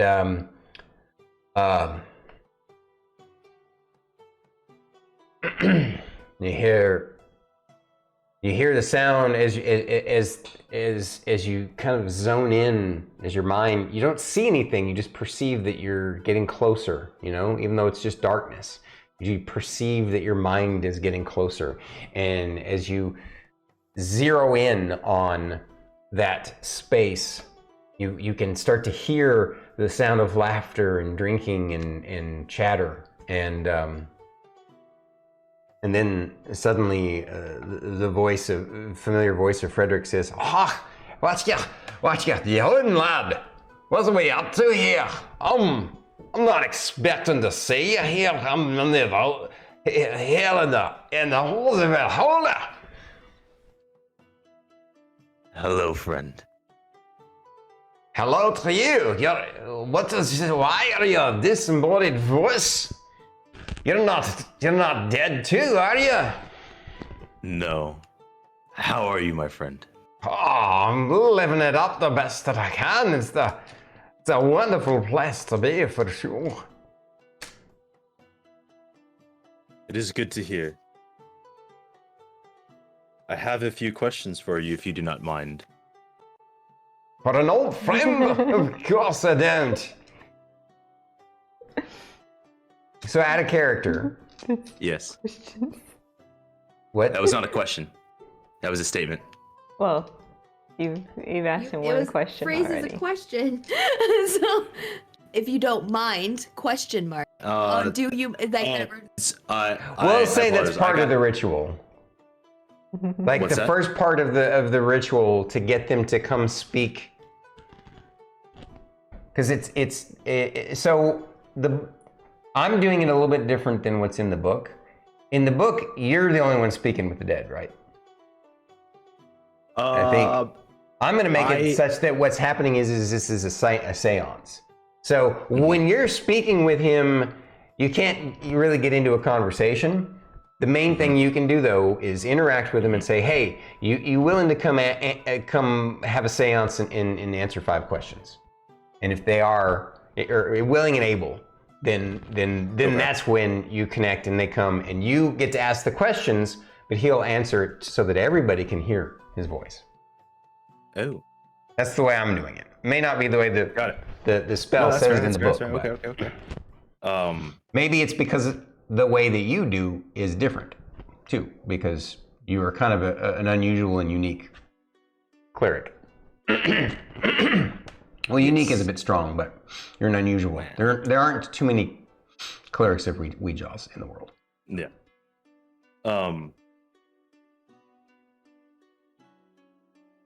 See, and so you ask him, and he said, "Yeah, I guess so. For you, an old friend." So at that point is when you say out loud to everybody, "Frederick has agreed to come answer our 5 questions. I will ask them, and he will speak them aloud so that you all can hear." You say that to them, and they're all like, everybody's all like, "Ooh," watching, and so they hear his disembodied voice speak into the sound of the room. "My old friends, I'm here to answer your questions." We want to know, how are you doing? I thought the question was... Yeah, it was, how are you? Are you satisfied? No, you didn't. Okay, never mind. I thought the question... No, we'd changed the "how are you" to "are you happy where you're at?" Oh, that was my fault then. I was the one that wrote down the questions. Oh. So It's okay. It's not like a fault thing. We're not in trouble. Okay. All right. Okay. I need a better pen. Thank you. Are you happy where you're at?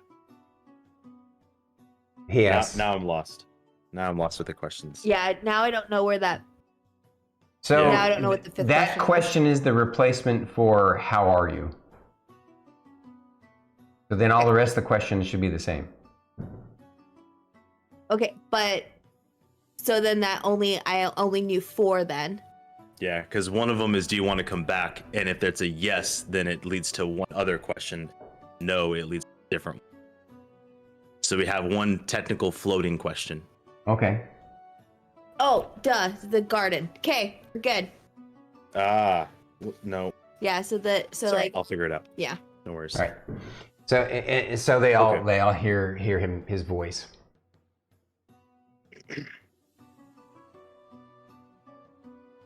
Are you happy where you're at? His voice booms out into the ether. You can almost see kind of a light white glow over his body now. It's kind of interesting. By the way, I meant to describe that all of the bodies are covered up with like a cloth, but for this ritual, you all took it off his face. And he says, "It's wonderful here. We're having a party all the time. It's grand and wondrous for drinking. We don't get to have exciting adventures as much, but there's quite the best drink and friends and laughter. I'm quite happy here. I miss you all terribly, though." Are you satisfied with what you have done in life? Well, I would have liked to have seen what happened if we'd made it through the Goliath mines, but up to now, all the things that we've done have been quite heroic. Obviously, because I'm here in the Valhalla. I know my accent is terrible, but I'm having fun. No, with it. beautiful. I love it. Do you want to come back? That's a tough question. I don't think it'd be appropriate. Maybe someday when I've spent my time here in this land of milk and plenty, then maybe my spirit might wander and become something else. Of course, I want my friends to be happy and want to see them again, but I think it's really time for me to move on to this place. Even if it means you won't get to walk by the lake with Brianna. He says, "Oh, you got to remind me of that, laddie. I'm sorry that I won't be able to take you to my favorite place like I always promised. But there's a secret map that I hid in your pack. If you find it in there, I left you a little note in case this ever happened. And you can make it there on your own. Sorry, I've had quite a bit to drink. We're kind of always tipsy around here." And one more thing.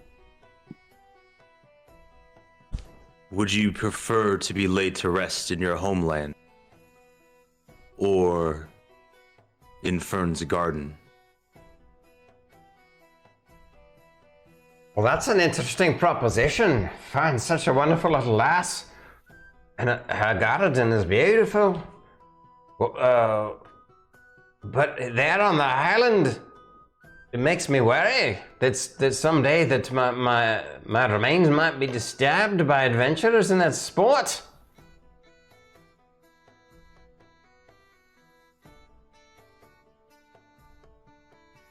Protected, Frederick. Yeah.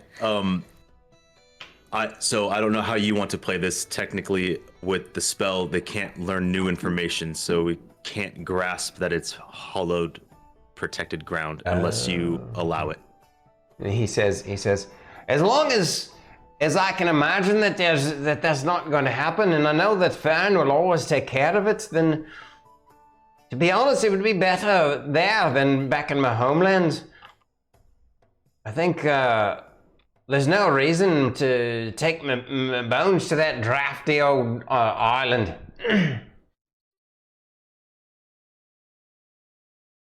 I would much rather be in the warm place that Fern has made there.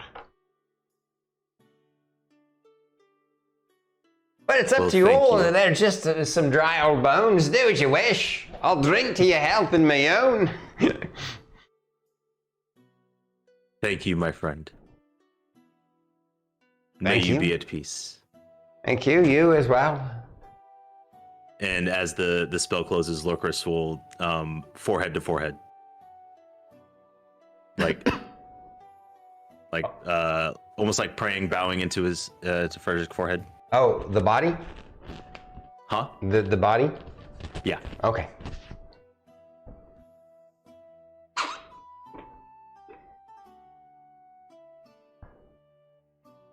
And that's it. That's 5 questions. Okay. Of course, now the mage. Would you say her name was Gloriana? Gloriana. She's just bawling now, and even you can even see like Fulcrum trying to clearing his throat, and of course the priestess. She's broken now at this point too. Tears, streaming down. She's not bawling. She's just crying. But they look sad, but satisfied too. Is Fern crying? Nope, Fern is drawing. Fern is drawing. Fern is sobbing. Sobbing. Like, he wants to be for the rest of my garden.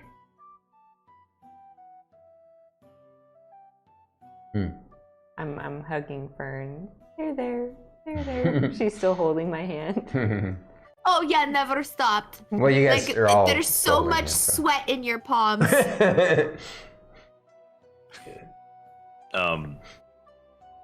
Lorkris will Palms are replace sweaty. Rylar spaghetti. the cover over. Wait, what? I don't know where that came from, but that was pretty epic. So I said palms are sweaty. Rylar spaghetti. Because Rylar's the cook. Gloriana's got weak knees. I changed a lyric from a song. Okay. Yeah, so Lorkris will recover Frederick. Okay. Thank you for doing that for us, lad. We appreciate it very much, Fulcrum says. You are welcome. I know saying goodbye to a loved one is difficult. But our time comes anyway. Knowing he is happy.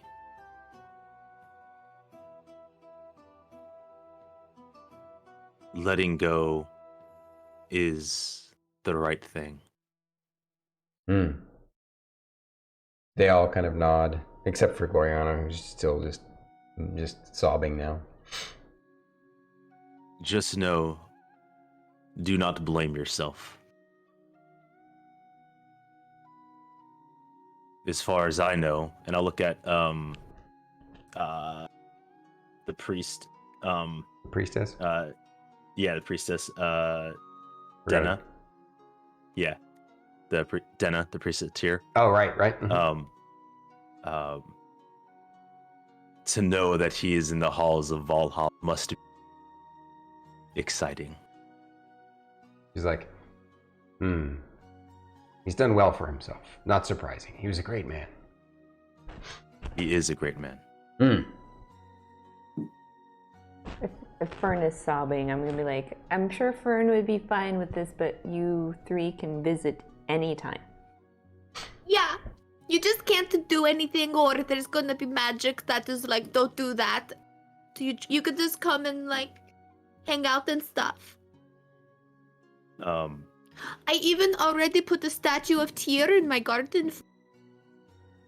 Just did well. Wow. You would have only put up statues of gods you had heard of. Yeah. Yeah.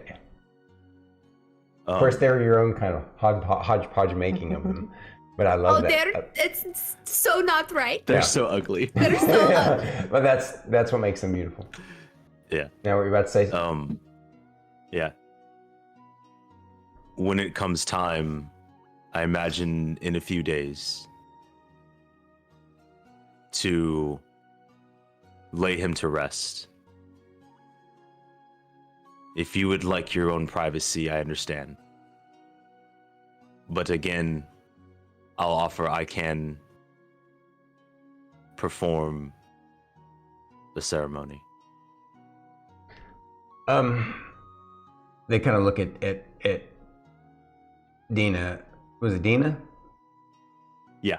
And Dina. she's D-E-N-A. Dina. Dina. Okay, Dina. She says, "Well, perhaps we could do a joint ceremony, since it's in Fern's garden. Would that be all right?" I see no problem with that. We'll try and have some.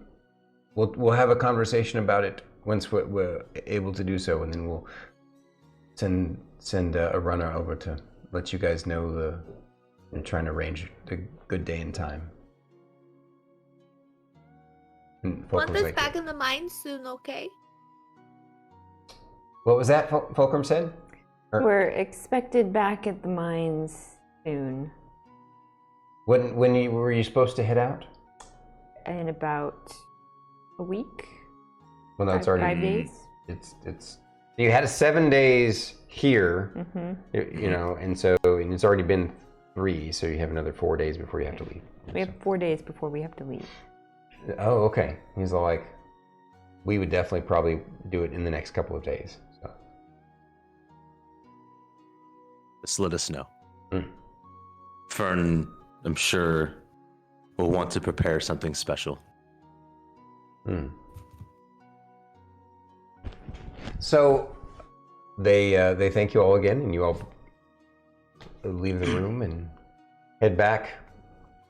What is and obviously Jericho still needs her help with Guar, and now she actually wants to probably distract herself by doing exactly that, doing something to distract herself. Did anybody want to try and talk to her though on the way to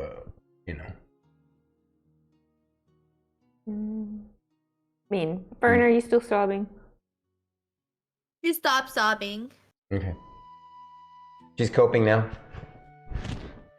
She's trying to because she has to go take care of Guar now. Right. Did Lorkris want to, since he's been her oldest and dearest, companion, did he want to say anything to her separately, or wait and do that later? He's probably just gonna quietly just embrace her. Okay. And she's still holding my hand, is she just? Oh, she is not let go. You're stuck. So this is after they've left. You guys, you guys leave and go out. They kind of stay in the room for a little bit, and then you all leave, and then this moment happens. And while while you're holding her hand and he's embracing her, Rylar wants to get in on this. He's like, he starts kind of crying, and he comes over and gives you guys, and he pulls you in and turns it into a group hug. They're there.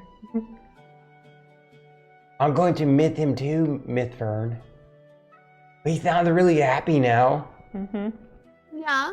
And he's in a place he deserves to be in. Mm-hmm. Yeah.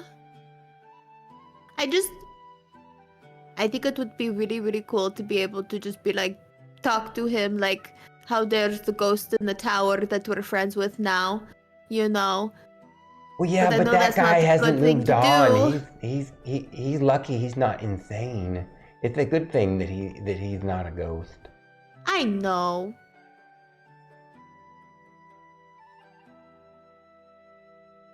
I wonder what Weejouse has to say about the ghost in the tower.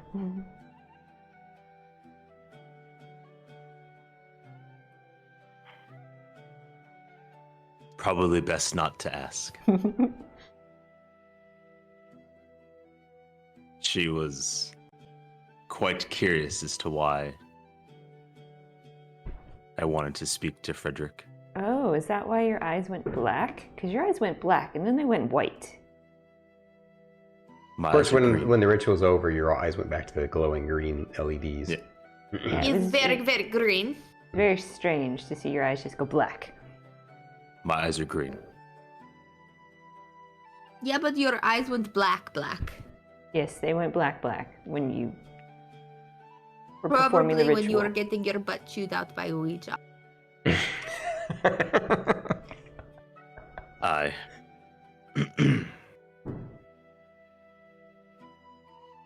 Quite strange. All right. So, did you guys want to role play this whole transition to going and getting with Guar, or did you want me to exposition it? It's up to you guys. You can exposition. What do you Yeah. guys think? Okay. Sure. So I know you guys. that Lorkris does have a bit of errand to do before the end. So whenever it's appropriate for that. Okay, all right. So you guys obviously end up going back to Guar and Jericho, and they're you come on to them, and they're you guys come at a point where he's over there introducing him to the wolf pack that's the small wolf pack that's there, and they're. You know, of course, Guar gets excited that Fern is there, and he's happy, and it makes him happy that she comes back, and he's all excited to introduce her to this wolf pack, and he's like I might he's like, you know, you guys are my pack, but I'm gonna be for a little while I'm gonna be like you know honorary part of their pack, if that's okay with you, Fern and Miss Ray. And of course, he's saying this in wolf. You would have had to cast your spell, but That's okay. You deserve a chance to have rest. it sounds like it's going to be a lot of fun here. I'm going to miss you. Are you going to come and visit and stuff? Of course. Okay. If you randomly have a bird show up and talk to you in my voice, that's because I'm thinking about you. Oh, that would be neato. I'd love that. Can I eat it? No. Oh, okay. So you're not sending me snacks? No. But I will definitely bring you back pie from the fancy place. Oh, okay. That's better than bird snacks. If I hear that you eat a bird, I'm going to be very upset. Okay, what if they give me a bird that's already dead and cooked? That's different. But if I send you a bird and it talks in my voice to ask you if you're doing okay and I'm thinking about you, that bird did me a favor. Oh, I see. Okay, I gotcha. Mm-hmm.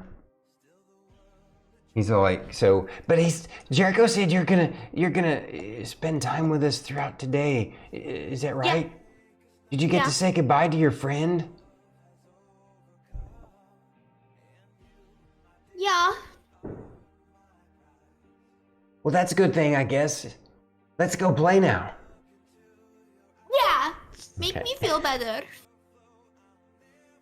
Can I pet you? Can you turn into a small dog so I can pet you? I could do my smaller wolf form if you want. That would be so great right now. He does that, and he jumps up on you. Scratch his face. Small wolf form, still big for. Yeah. Small wolf form is still when he jumps up on her. It's like a German Shepherd has jumped up on her. Yeah. And all right, so you guys see that she's in good hands, and you guys leave and head out to go take care of an errand before you head back to the. You know that they arranged that later on that evening you can come back and get Fern.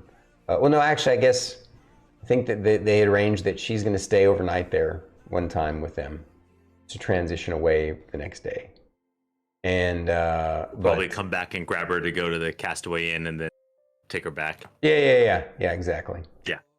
So what's the errand that you wanted to? So I take it we all kind of go back to, aside from Fern, we all go back to the guild hall. Yeah. Is correct. Okay. So Lorkris will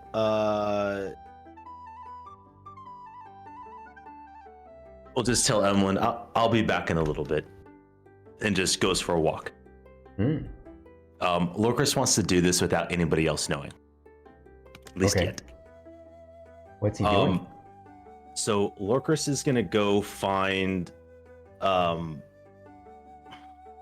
know there's a tailor in town, right? That also I can't remember if they also work with like jewelry, or is there a separate spot for that?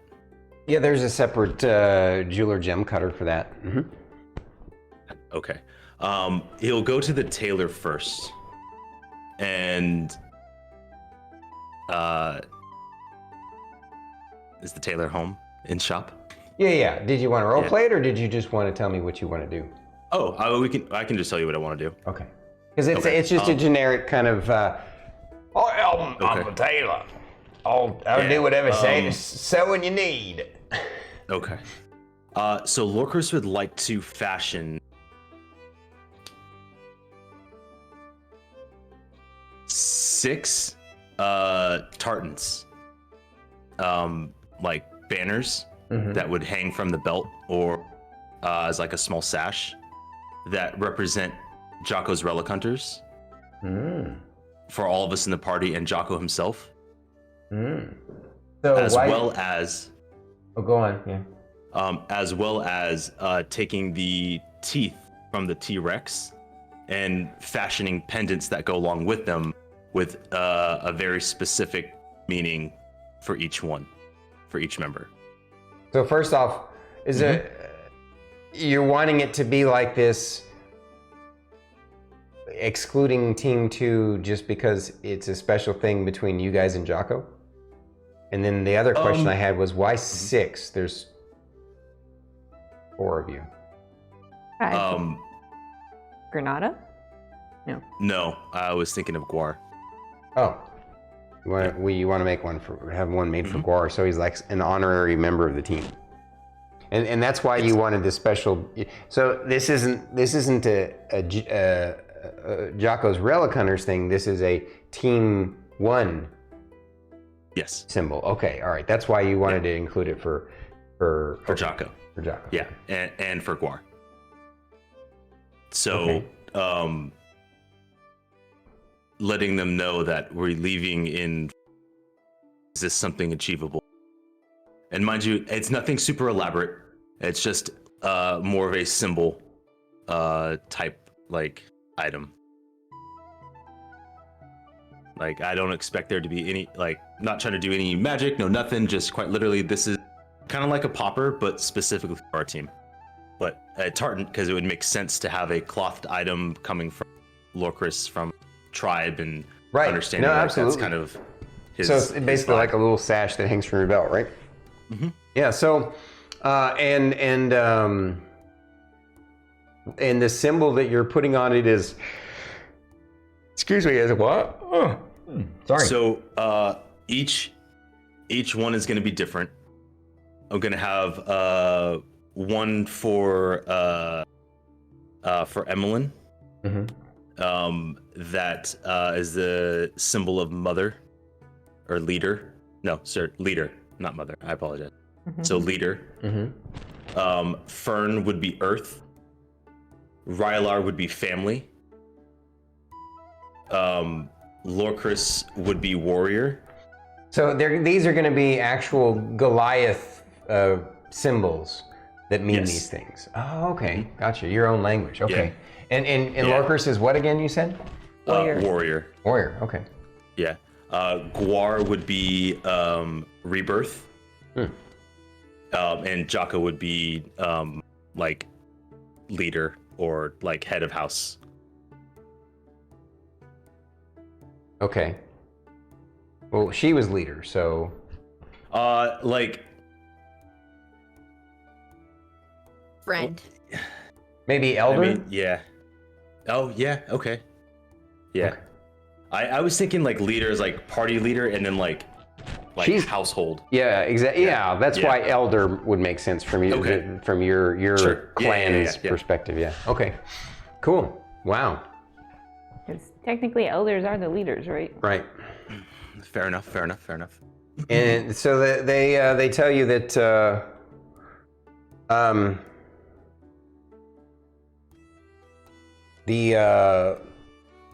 normally it wouldn't be that expensive, but because it's sort of a rush job and you need a lot of them done kind of ahead of the line in a short. They do understand that your adventures and you're on an important quest and stuff, and so they tell you that it's a little bit more expensive for the rush job, and also because you need 6 of them. And they're all kind of individual and specific, but they're confident. The jeweler can obviously just take the Tyrannosaurus teeth and thread leather stuff through them, so those are not going to be much. Those are basically like 5 gold each. Okay. So it's like 30 gold, right, for the 6 of them. And so since you're providing part of the materials already, right? And then for the Tardant, is that what you called it? Yeah, a tartan. For the Tardants, that one is going to be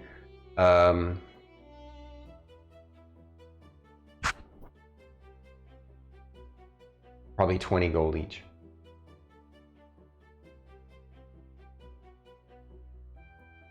Okay.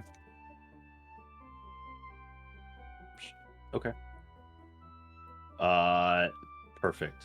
And they can have it to you by, this is basically Wednesday. You guys need to leave by Wednesday, Thursday, Friday, Saturday, Sunday. You guys need to leave by Sunday, right? And so, yeah, they can have it to you by Friday, they think. Okay. End of the work week. Excellent. Except for the necklace things, that can be done by the neck. That can be done. You can pick it up tomorrow evening, they say. Gotcha. Okay. I'll just pick it all up all at once. Okay.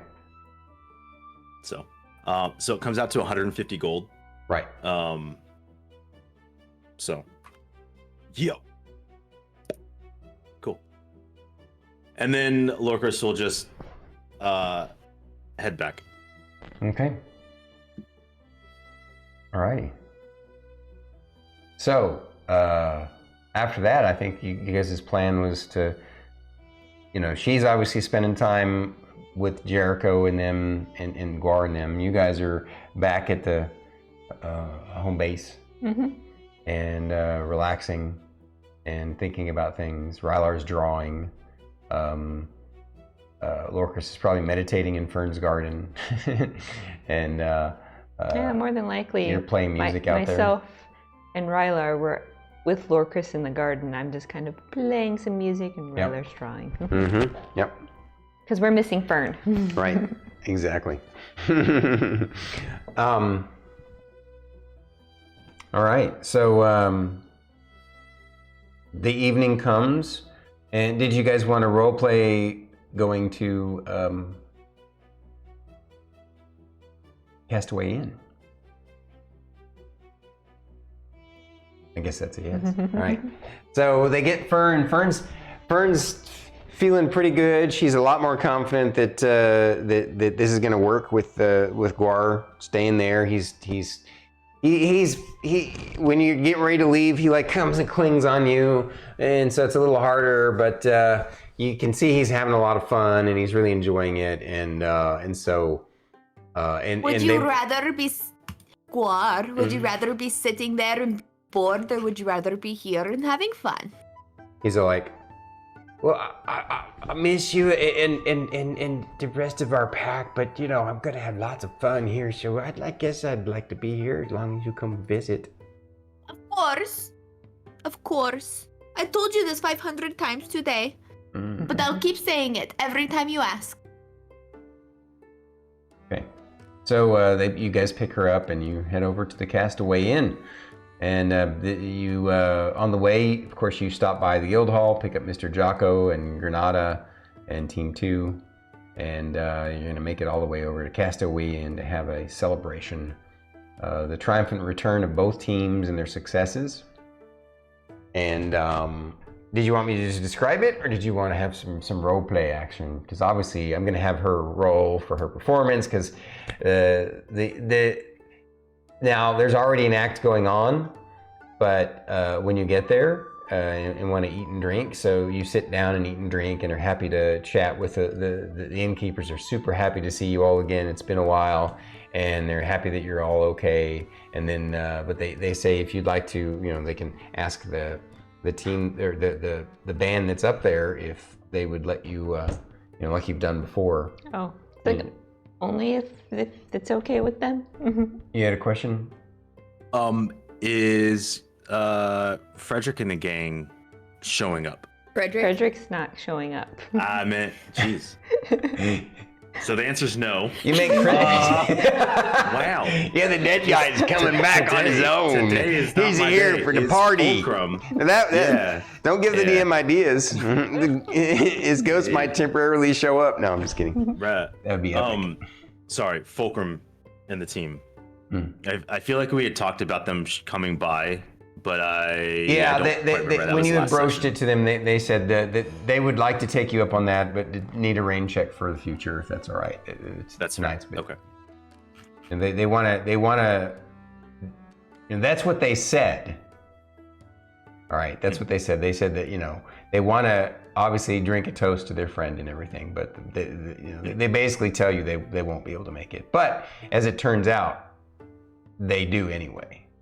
Later on in the night, while you guys are eating and drinking and having fun, they do actually show up, and you're able to toast Frederick and toast your successes.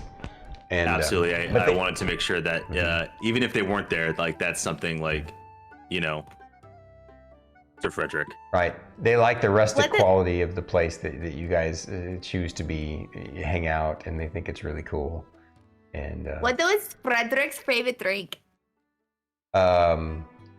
It was his favorite drink was a specific brand of ale that a little more expensive version, but it is available at the inns and taverns on this island. So I'm gonna drink one in honor of Frederick. Yeah, they all do. So you guys get to deal with that.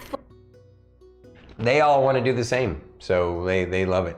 And after you all do the toast and they chat and stuff, they don't want to hamper your celebration of your guild hall. So they actually kind of duck out in the middle too. They come in the middle and duck out in the middle because they want you guys' celebration to end on a high note. And because they understand that, you know, life goes on, and you know, in a way they see that you're celebrating your successes is also a celebration of Frederick's successes and the life that he lived. So so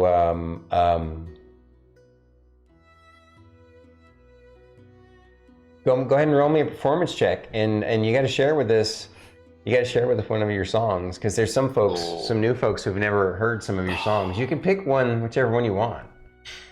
I really hope you pick the one that I'm thinking of. I'm trying to telepathically communicate with you. 32. Damn. Okay. You knocked it out of the park. You've really you blew everybody's mind with how amazing your violin and singing are, and everybody is like, especially Team 2. You know, they've seen it, but like they're in awe. And you obviously, the timing was such that you were able to perform this for when Fulcrum and his crew were there, and they were awed by it, and they're like, okay, now we understand why people flock to her and why you guys are, you know, a great team under her leadership. There's something about her music that just really gets you fired up and happy to be alive. Fern's gonna just be like holding the beer that she took 2 sips from, and then she's gonna like look at the Fulcrum's like group and everything, and just like, do you see why I always tell everyone she's the best? I don't lie. Yeah. I'm just merely telling you all the truth. They're right. They agree Praise with you. her. They agree with you that she is the more than just a simple bard, for sure. Obviously, she's a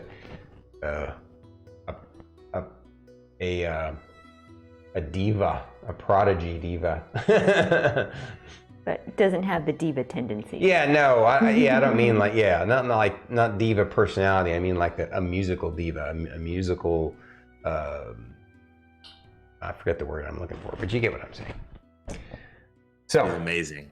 yes, go ahead, fire it off. See if you guys are on a telepathic wavelength or not. I don't know. Ugh. Fern, I've got a request. you have a request? Yeah. I haven't written out a lot of these ones yet. Oh, this is a new one? Or? No, I Okay. don't have a new one. Okay. So you want to give her a hint, or would that be too untelepathic? Nope, no hints. Okay. You won't I'm be gonna be happy disappointed with if she whatever. gets it wrong. Nah. I'm not gonna be upset with anything. I have one specific in mind, and I'm just hoping. But it's fine if it doesn't happen. Is it the one I'm that gonna will be make happy. people laugh once they figure it out? Okay. I think I might know what it is. Is everybody ready? Everybody ready? It's gonna be talked out in poem format. Poetry slam. We're no strangers to fighting. You see the end, and so do I. This fight forever, I'll be thinking of. I'll share this story with every other bard. I don't even know why you're still fighting when I've got the upper hand. Never gonna give this up. Never gonna go down hard. Never gonna leave this round. I'll outlive you. Never gonna see me die. Never gonna question why. Never gonna run away. I'll beat you. This fight has gone on for too long. Your body's beaten, but you're just too numb to see it. Right now, you don't know what's been going wrong.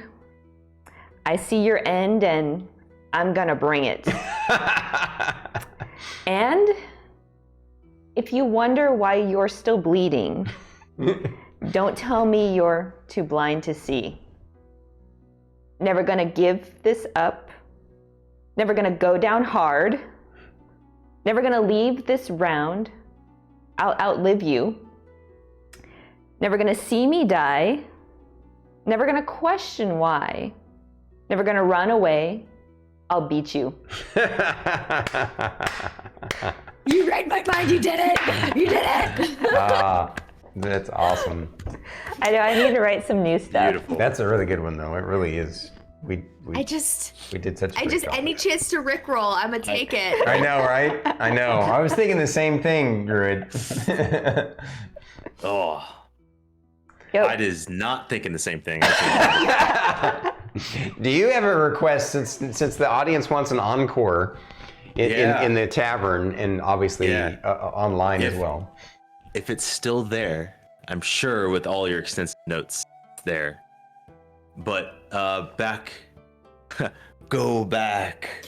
Go back. Burn Goblin.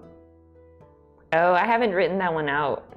No, I'm still working on that one. I was Rip. thinking Eye of the Eye of the Ranger. That was a good one. Oh, You got that one? yeah, I do. Yeah, it's a good one. All right. Encore. Buckle up, everybody. Rising up, back in the forest, seeing prey, taking chances. See the distance, now I'm back in my realm, just me and my will to survive. So many times, they move away fast. I dodge left, they move right. Can't lose my grip on my goal up ahead. I must fight just to keep me alive. It's my Eye of the Ranger. It's the thrill of the hunt. Rising up to the challenge of my rival. And their last known location points me right in their path. And I'm tracking them all with my Eye of the Ranger.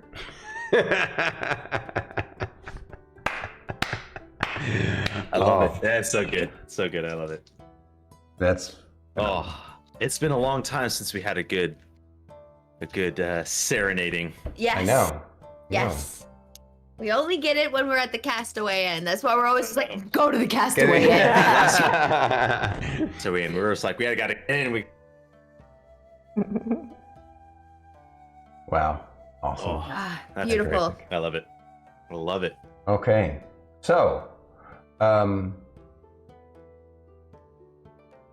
it was an amazing night at Castaway Inn, a celebration. Fern got a little bit tipsy, but not too bad because she knew she had to go back to Guar. And everybody had a good time.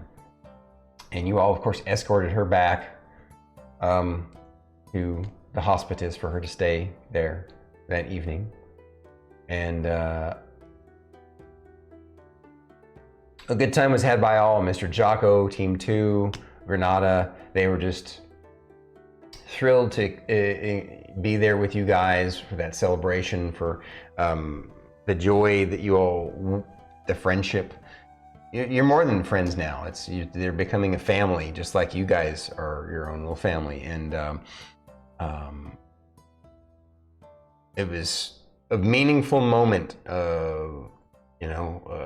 to add on top of all the other, you guys have faced a lot of challenges and darkness and difficulties, but you have a question? So Fern is gonna offer to, if there's a tree closest to where Guar's room is, she's gonna want to talk to that tree. And then she's gonna ask Jocko if he wants to be a part of that. And then she is gonna tell Jericho. She's gonna tell Jericho, I'm telling this tree to keep an eye on you. Ha ha ha. Oh yeah, I seen it. Jericho. Yes, Talking to the tree. I was like, Jericho, not Jocko, Jericho. Sorry, yeah. And then she's gonna still do the whole, yeah. And then, she's gonna do the thing where she puts the face on the tree with moss and mud and all that stuff. Right. Okay, cool. You're gonna basically mark the space to be that's awesome. Yeah, so marking it and telling Guar, he could talk to this tree and I might be able to hear about it when I'm also out and about too. Excellent. You never know. So, at this point now, what I'm gonna do is we're gonna accelerate time. I'm gonna exposition what's happened over the next few days. You guys get some downtime, do some training, do some chatting with Mr. Jocko, some planning, some helping give it mentor advice to Team 2. You do quite a few things in the time in the next few days. and then, of course, Fern's spending a lot of time back at the Hospitice, helping Guar adjust. You guys visiting too from time to time. She writing down notes and reports, and Rylar drawing pictures and of everything, and spending more time in Castaway Inn, eating their food and drink and entertaining the folk. And then come Friday, it's been, of course,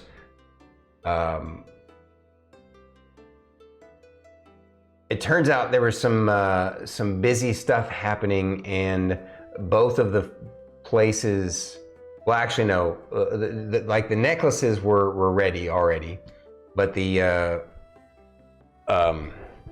sashes were going to be late, so you're going to have to pick them up. They tell you they're really sorry, and they're going to give you a 10 gold discount off of because of it, but they had a special rush order come in from the MGA that had to take priority over even their other rush orders, and so they had to push it. But it'll be ready by Saturday, and so they're going to give you a 10 gold discount. So, and you come, you go to pick. Everybody's kind of back home except you. You broke away from everybody to go pick up the surprise, right? And as you're going to go pick up the surprise, you're obviously, if you remember, the kind of the architecture of the town is shaped sort of like an ankh, right? You guys are kind of in this offshoot this way, and then the MGA's up here, and then the main kind of guild halls of the ranked guilds is around this round area, and then in the center area is kind of where a lot of, and up into the round area is where a lot of the main vendors are at, and your tailor vendor is kind of like right over here. And so you're going up that way. You notice as you make your way through that suddenly the crowds have picked up, and everybody's moving towards the central courtyard area of where the MGA's at, and then there's basically a big commotion. Something is going on, and so you follow along to see what's going on and see if anybody needs any help, or just curiosity, what's going on. And you notice that basically a big line of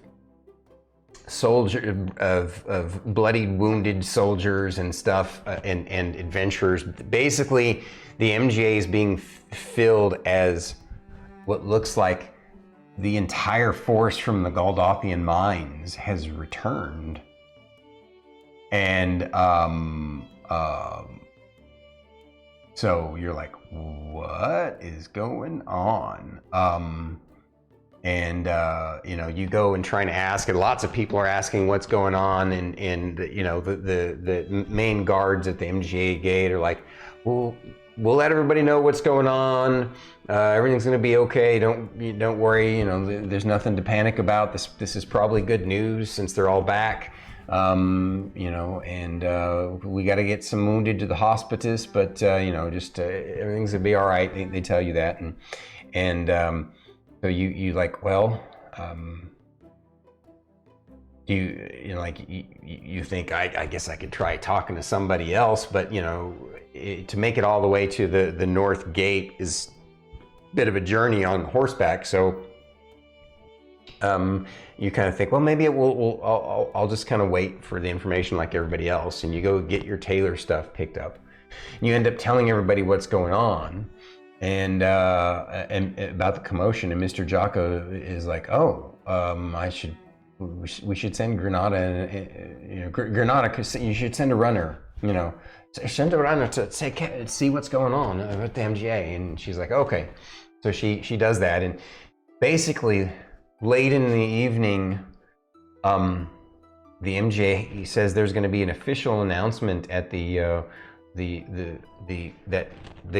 guild circle is what they call it, and for everybody to come out, and there's this balcony that's set up from the edge MGA main building where sometimes they can come out and make big announcements to people who congregate there, and so everybody is arranged to come there, and basically,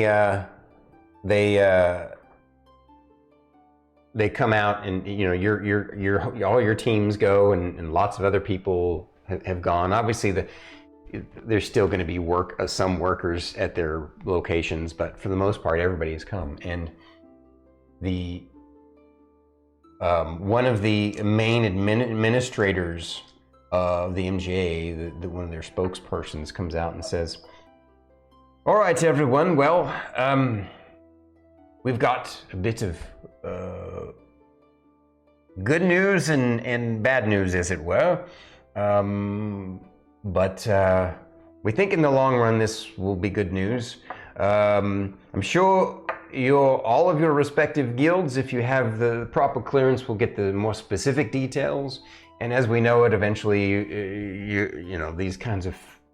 this kind of information everybody will know. But we'll tell you the basic sum of it is that something occurred at the Goldothian mines, and because of that, the mission there is considered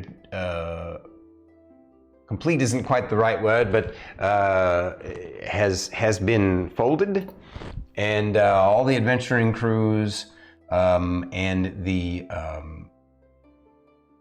all of the armies have been brought back home here to Misty City, and because of this, we're going to be shutting down a portion of the Goldothian mines, but know that we are keeping a contingent force there, and we're going to have some special rotations, and we expect some folks of various different guilds to participate, but we're confident that things will be able to work out." And so basically, the big plot twist here, later on the next day, you guys get a report, an official report that goes to all the guild masters that would get clearance to get the more specific details. And apparently,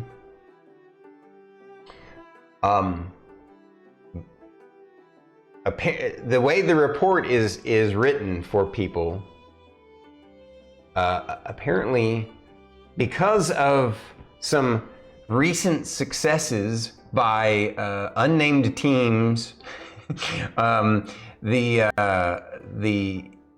monstrous army that was overrunning the Goldothian mines had effectively been let me see if I can describe this better. The way the report reads is that suddenly the monstrous army was their defense had crumbled, and the MGA saw an opportunity to press forward and began to rout the enemy because their leadership had fallen apart, and they had pushed them back and been able to push through that first gate, and had fought them all the way to the 3-mile bridge, and they were basically pushing them back, driving them back, utterly annihilating what was left, the remnants of the giants and the hobgoblins and the goblins and the hobgoblin mages, and like all of them were being just driven back. Now, because Jocko has higher clearance now, thanks to you guys, it turns out there's actually 2 reports that have been released. All right, one report was the official one, which is what I just told you, right? But then there's a little bit more, and so because that report indicated that they were driven back across the bridge, but and that report indicated that, but to ensure the safety of the miners and the MGA's interest in the mines and their success, they did not push farther through the second gate. Instead, they chose the safer route to basically collapse the bridge and they pulled back, and they decided that it was ultimately the best for the MGA to. It's going to be easier for them to maintain that guard space that way. Now that they've basically taken over the Goldothian mines proper. So that's the official word that went out to most of the guilds.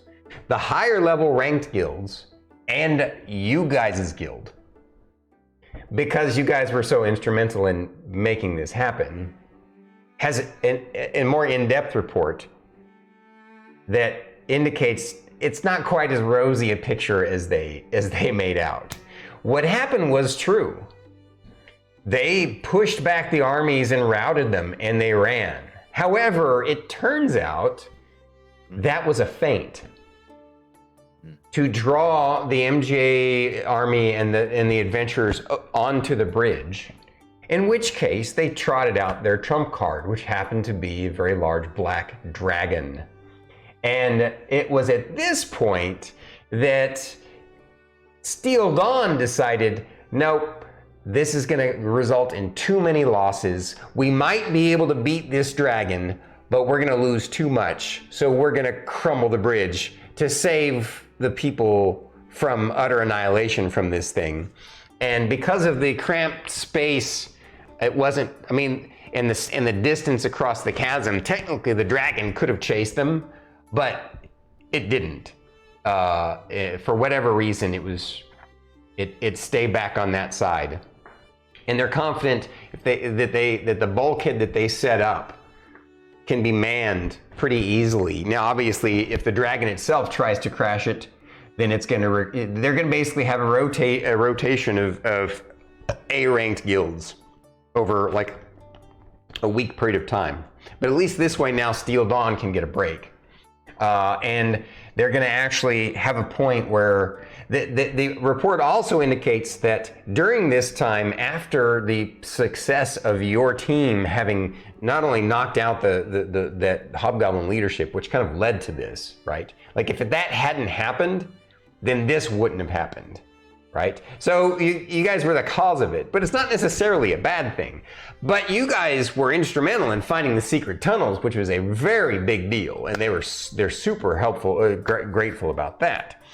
And not only that, they were actually able to send some of their special scout teams through these secret tunnels and basically figured out how to locate all of them and backtrace them. And one of those teams, it turns out, had driven a team of monsters that were controlling a Tyrannosaurus Rex. They had basically defeated their team, and the Tyrannosaurus Rex ran away when no one was controlling it. And you guys happened to run into that thing. That was happening at that time. But since then, after that, all this other stuff happened. They continued to backtrace. They eventually actually found the digging team, which included this worm creature, and were able to defeat it. And they're pretty confident they found all of the exit points throughout the land, or at least the exit points that matter. There might be some over in the swamps, and other places in the back areas, but for the most part, any of the ones that would be a threat, they have collapsed. And so, and they've just basically have set up special roving guards.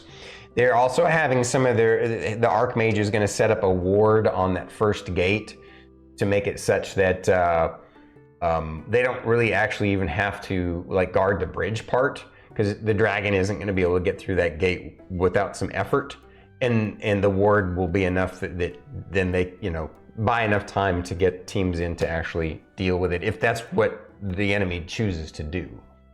But despite this kind of ruse that the monsters did, it was still calculably heavy losses to them for this ruse to happen, hoping that they would be able to, kind of trick the MGA with the dragon, which would have worked if they had continued to fight. But again, the Steel Dawn made an executive decision to collapse the bridge, and so that's what happened.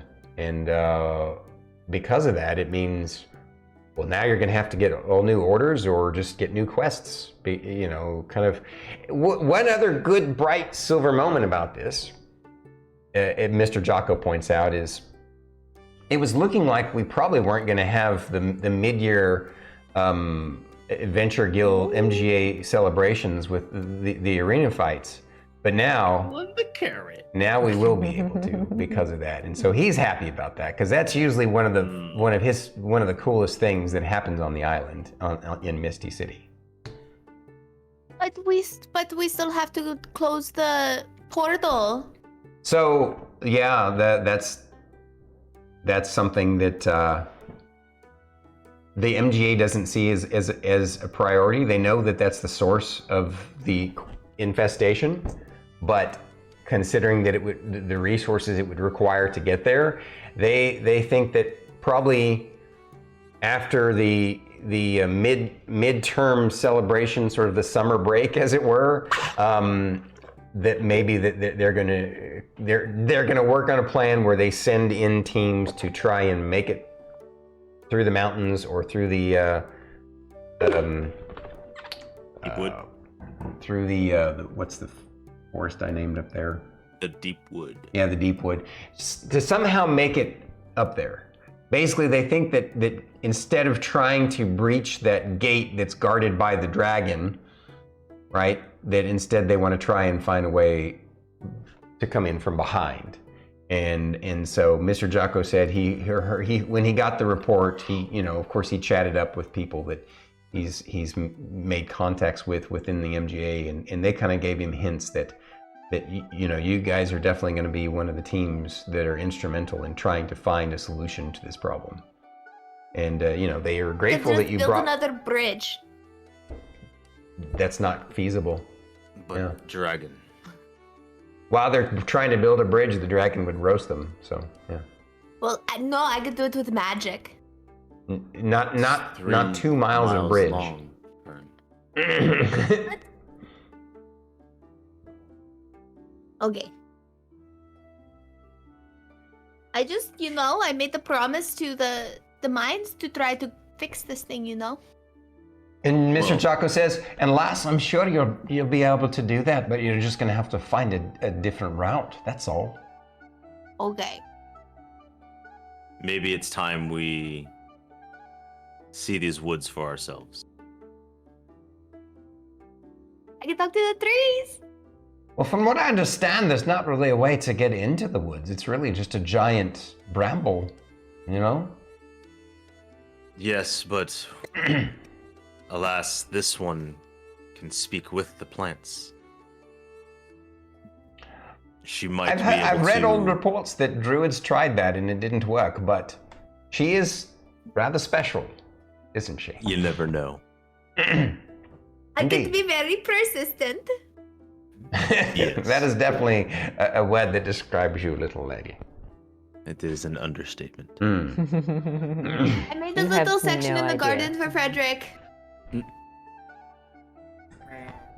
Wow, which one is it? Oh, sorry.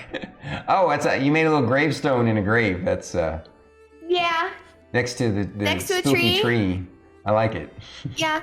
And there's a tankard hanging from the branch. And then on the gravestone it says Frederick. Oh, that's awesome. He parties on in Valhalla. That's freaking awesome. It looks like a Halloween drawing, but I love it.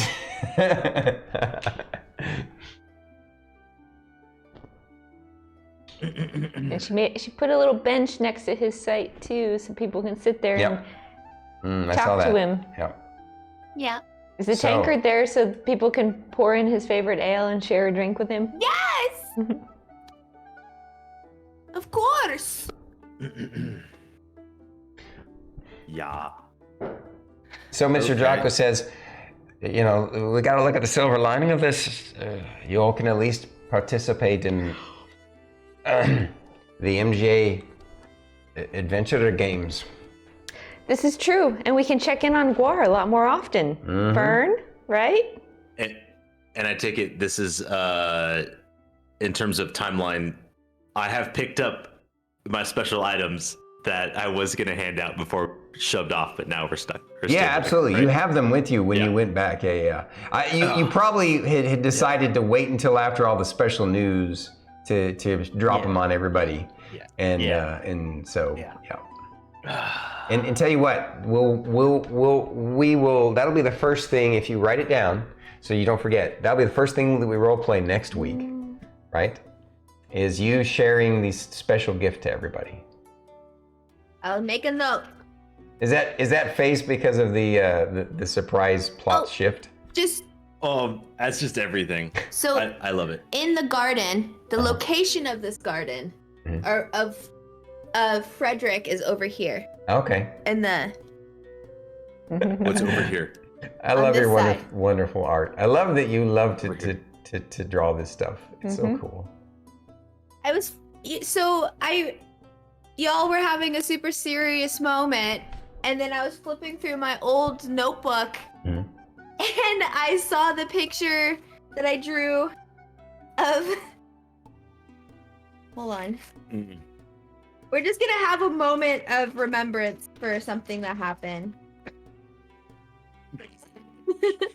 You suck. Oh my God, that's right.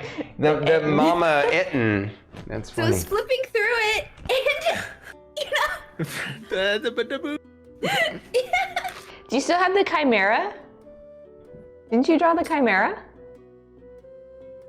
I drew. Maybe. She drew I something drew else. the lobster. Oh yeah, the lobster. I drew the giant lobster. Mhm. I drew the will of the wisps. Yep. I don't know if I drew the chimera or not. No, because this is my first. I did not draw the chimera, but here's my first rendition of the garden. Yeah, that's really good. So, Salty, to refresh, because I know you've missed some. He's not technically an official member of the party. He's just sort of a unofficial, honorary member of the party. Guar is a little 10-year-old boy. What did I say he was? 10, 11, 12, something like that. And who also happens to be a werewolf lord. He was cursed by some dark entity in the other world, and basically turned into a weapon of mass destruction that was working with the Oni and his team. It was basically a team of guerrilla warfare, as it were, kind of like special forces from the bad guys. Anti-adventurer team. They were an anti-adventurer team, yeah, and it turns out that these guys, being the awesome, compassionate people they are, when they fought the Oni and his team, which included this werewolf lord, and by the way, werewolf lord is like this. It's not a little baby werewolf, like a human-sized werewolf. Like here's Emillynn Ray next to the werewolf lord. He's like 12, 15 feet tall. So it's a beast of a beast. It's a lord of beasts. And It's chunky. and so they defeated the Oni, his Minotaur, his what's the other thing?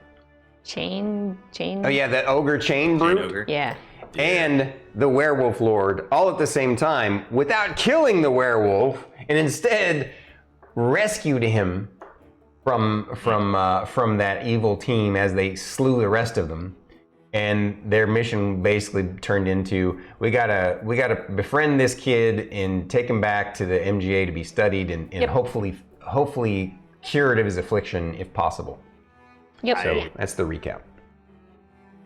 Oh yeah. Do And we want to see the goo? oh yeah, show them the goo. Oh wow, that's awesome. That's really perfect.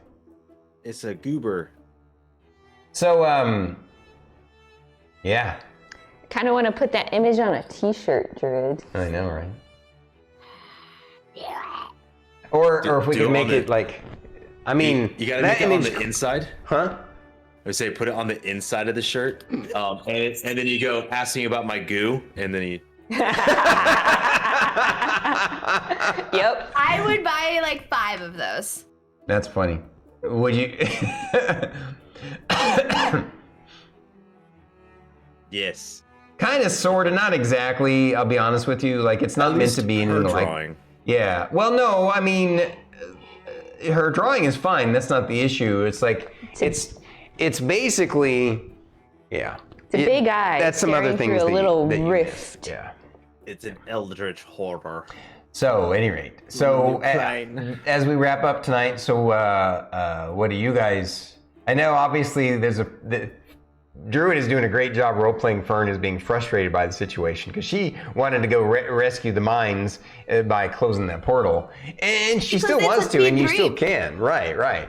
But what do you guys think as players about? Oh crap! I'm so relieved not going back there. I'm ready to. I didn't expect that, but that's funny.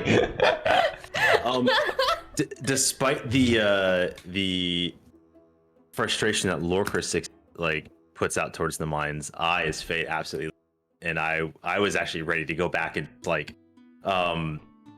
kick some doors in, throw some frags, and just go ape. Well, go giant. Right, we get you. Yeah. I was ready to just. But I do like the twist. I think it makes a lot of sense. I mean, that is definitely a Hail Mary. Like, if our forces were in the same position, I would surmise that would make sense. But they said that we had 3 weeks to come back because they were gonna take 3 weeks before. Wait for so the us to come report back. indicated that there was this moment where, like I said, the battle just shifted to such a dramatic degree because the enemy forces were basically in retreat, and so they took advantage of it. They had to. It was one of those things where we got to take advantage of this. It'd be dumb not to. But it was kind of like they took a page out of Emillynn's book when we attacked the leaders. We kind of had to. Took advantage of the situation, and look where it got us. They do it less. Mm-hmm. Well, we kind of had to take out leadership because we got spotted. Yeah. No. That little goblin hadn't come walking around the tent, we probably would have gotten away, but I think the DM here was trying to force it. No, I was ready to burn that tent down. He just didn't want us to have the jump. That's true, Ares. Yeah. That goblin did have to pee. Yeah. When you gotta go, you gotta go. I'm sure that goblin was not expecting to die that day. That needs to be on a t-shirt, a little peeing goblin. It says, when you gotta go, you gotta go. With heads poking around in the background. And then on the back, you just see the corpse. Back of the shirt. Mm-hmm. Yep. The goblin corpse. Yep. When you gotta go, you gotta go. Yep. I love it. All right. Well, thank you guys. I know it's another hour and a half for us for the new year. For these folks over there, though, it's another. It's like a ways off, like 3.5 hours, right? So, thanks, Banana Tom, it's for the 8:22, clips. so. Oh, you're the best, man, Tom. Good gosh, you're amazing, buddy. He dropped some clips. Holy crap. I can't wait. Pull them up. Hell yeah. Pull them I can't wait. Well, I'm just gonna say, when you gotta go, you gotta go. That's a great segue to the end. So thank you guys. I want to wish you all a very amazing new year. Thank you for letting us ring out the end of the New Year evening. Oh, he was serious. He actually had to go pee. That's funny. Clip Chockapillar butt. Oh my God! Awesome. I was hoping someone would grab that one. It's so good. So good. Oh, yep, there's 2 clips in there. You guys, Perfect kind of weird. Thank you so much. Chockapillar's butt. For spending Oh man. this. Banana Tom, you're the best. Thank you for clipping. Thank you so much, dude. Day off to Holy Aries. snap. Oh my God. OG Blaze.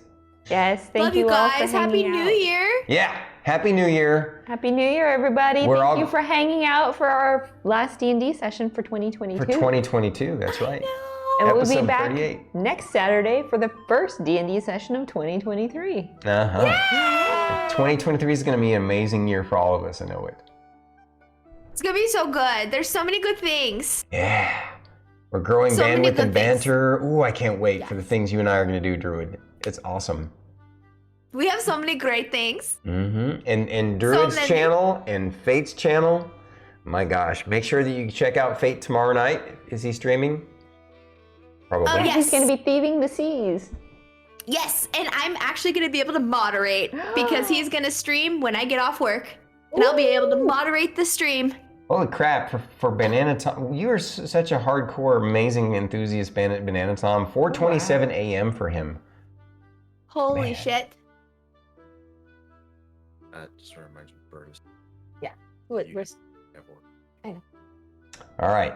Well, thank you guys. Happy New Year. Happy New Year, You all have a great everybody. evening. Happy New Year! Appreciate y'all. Love you guys!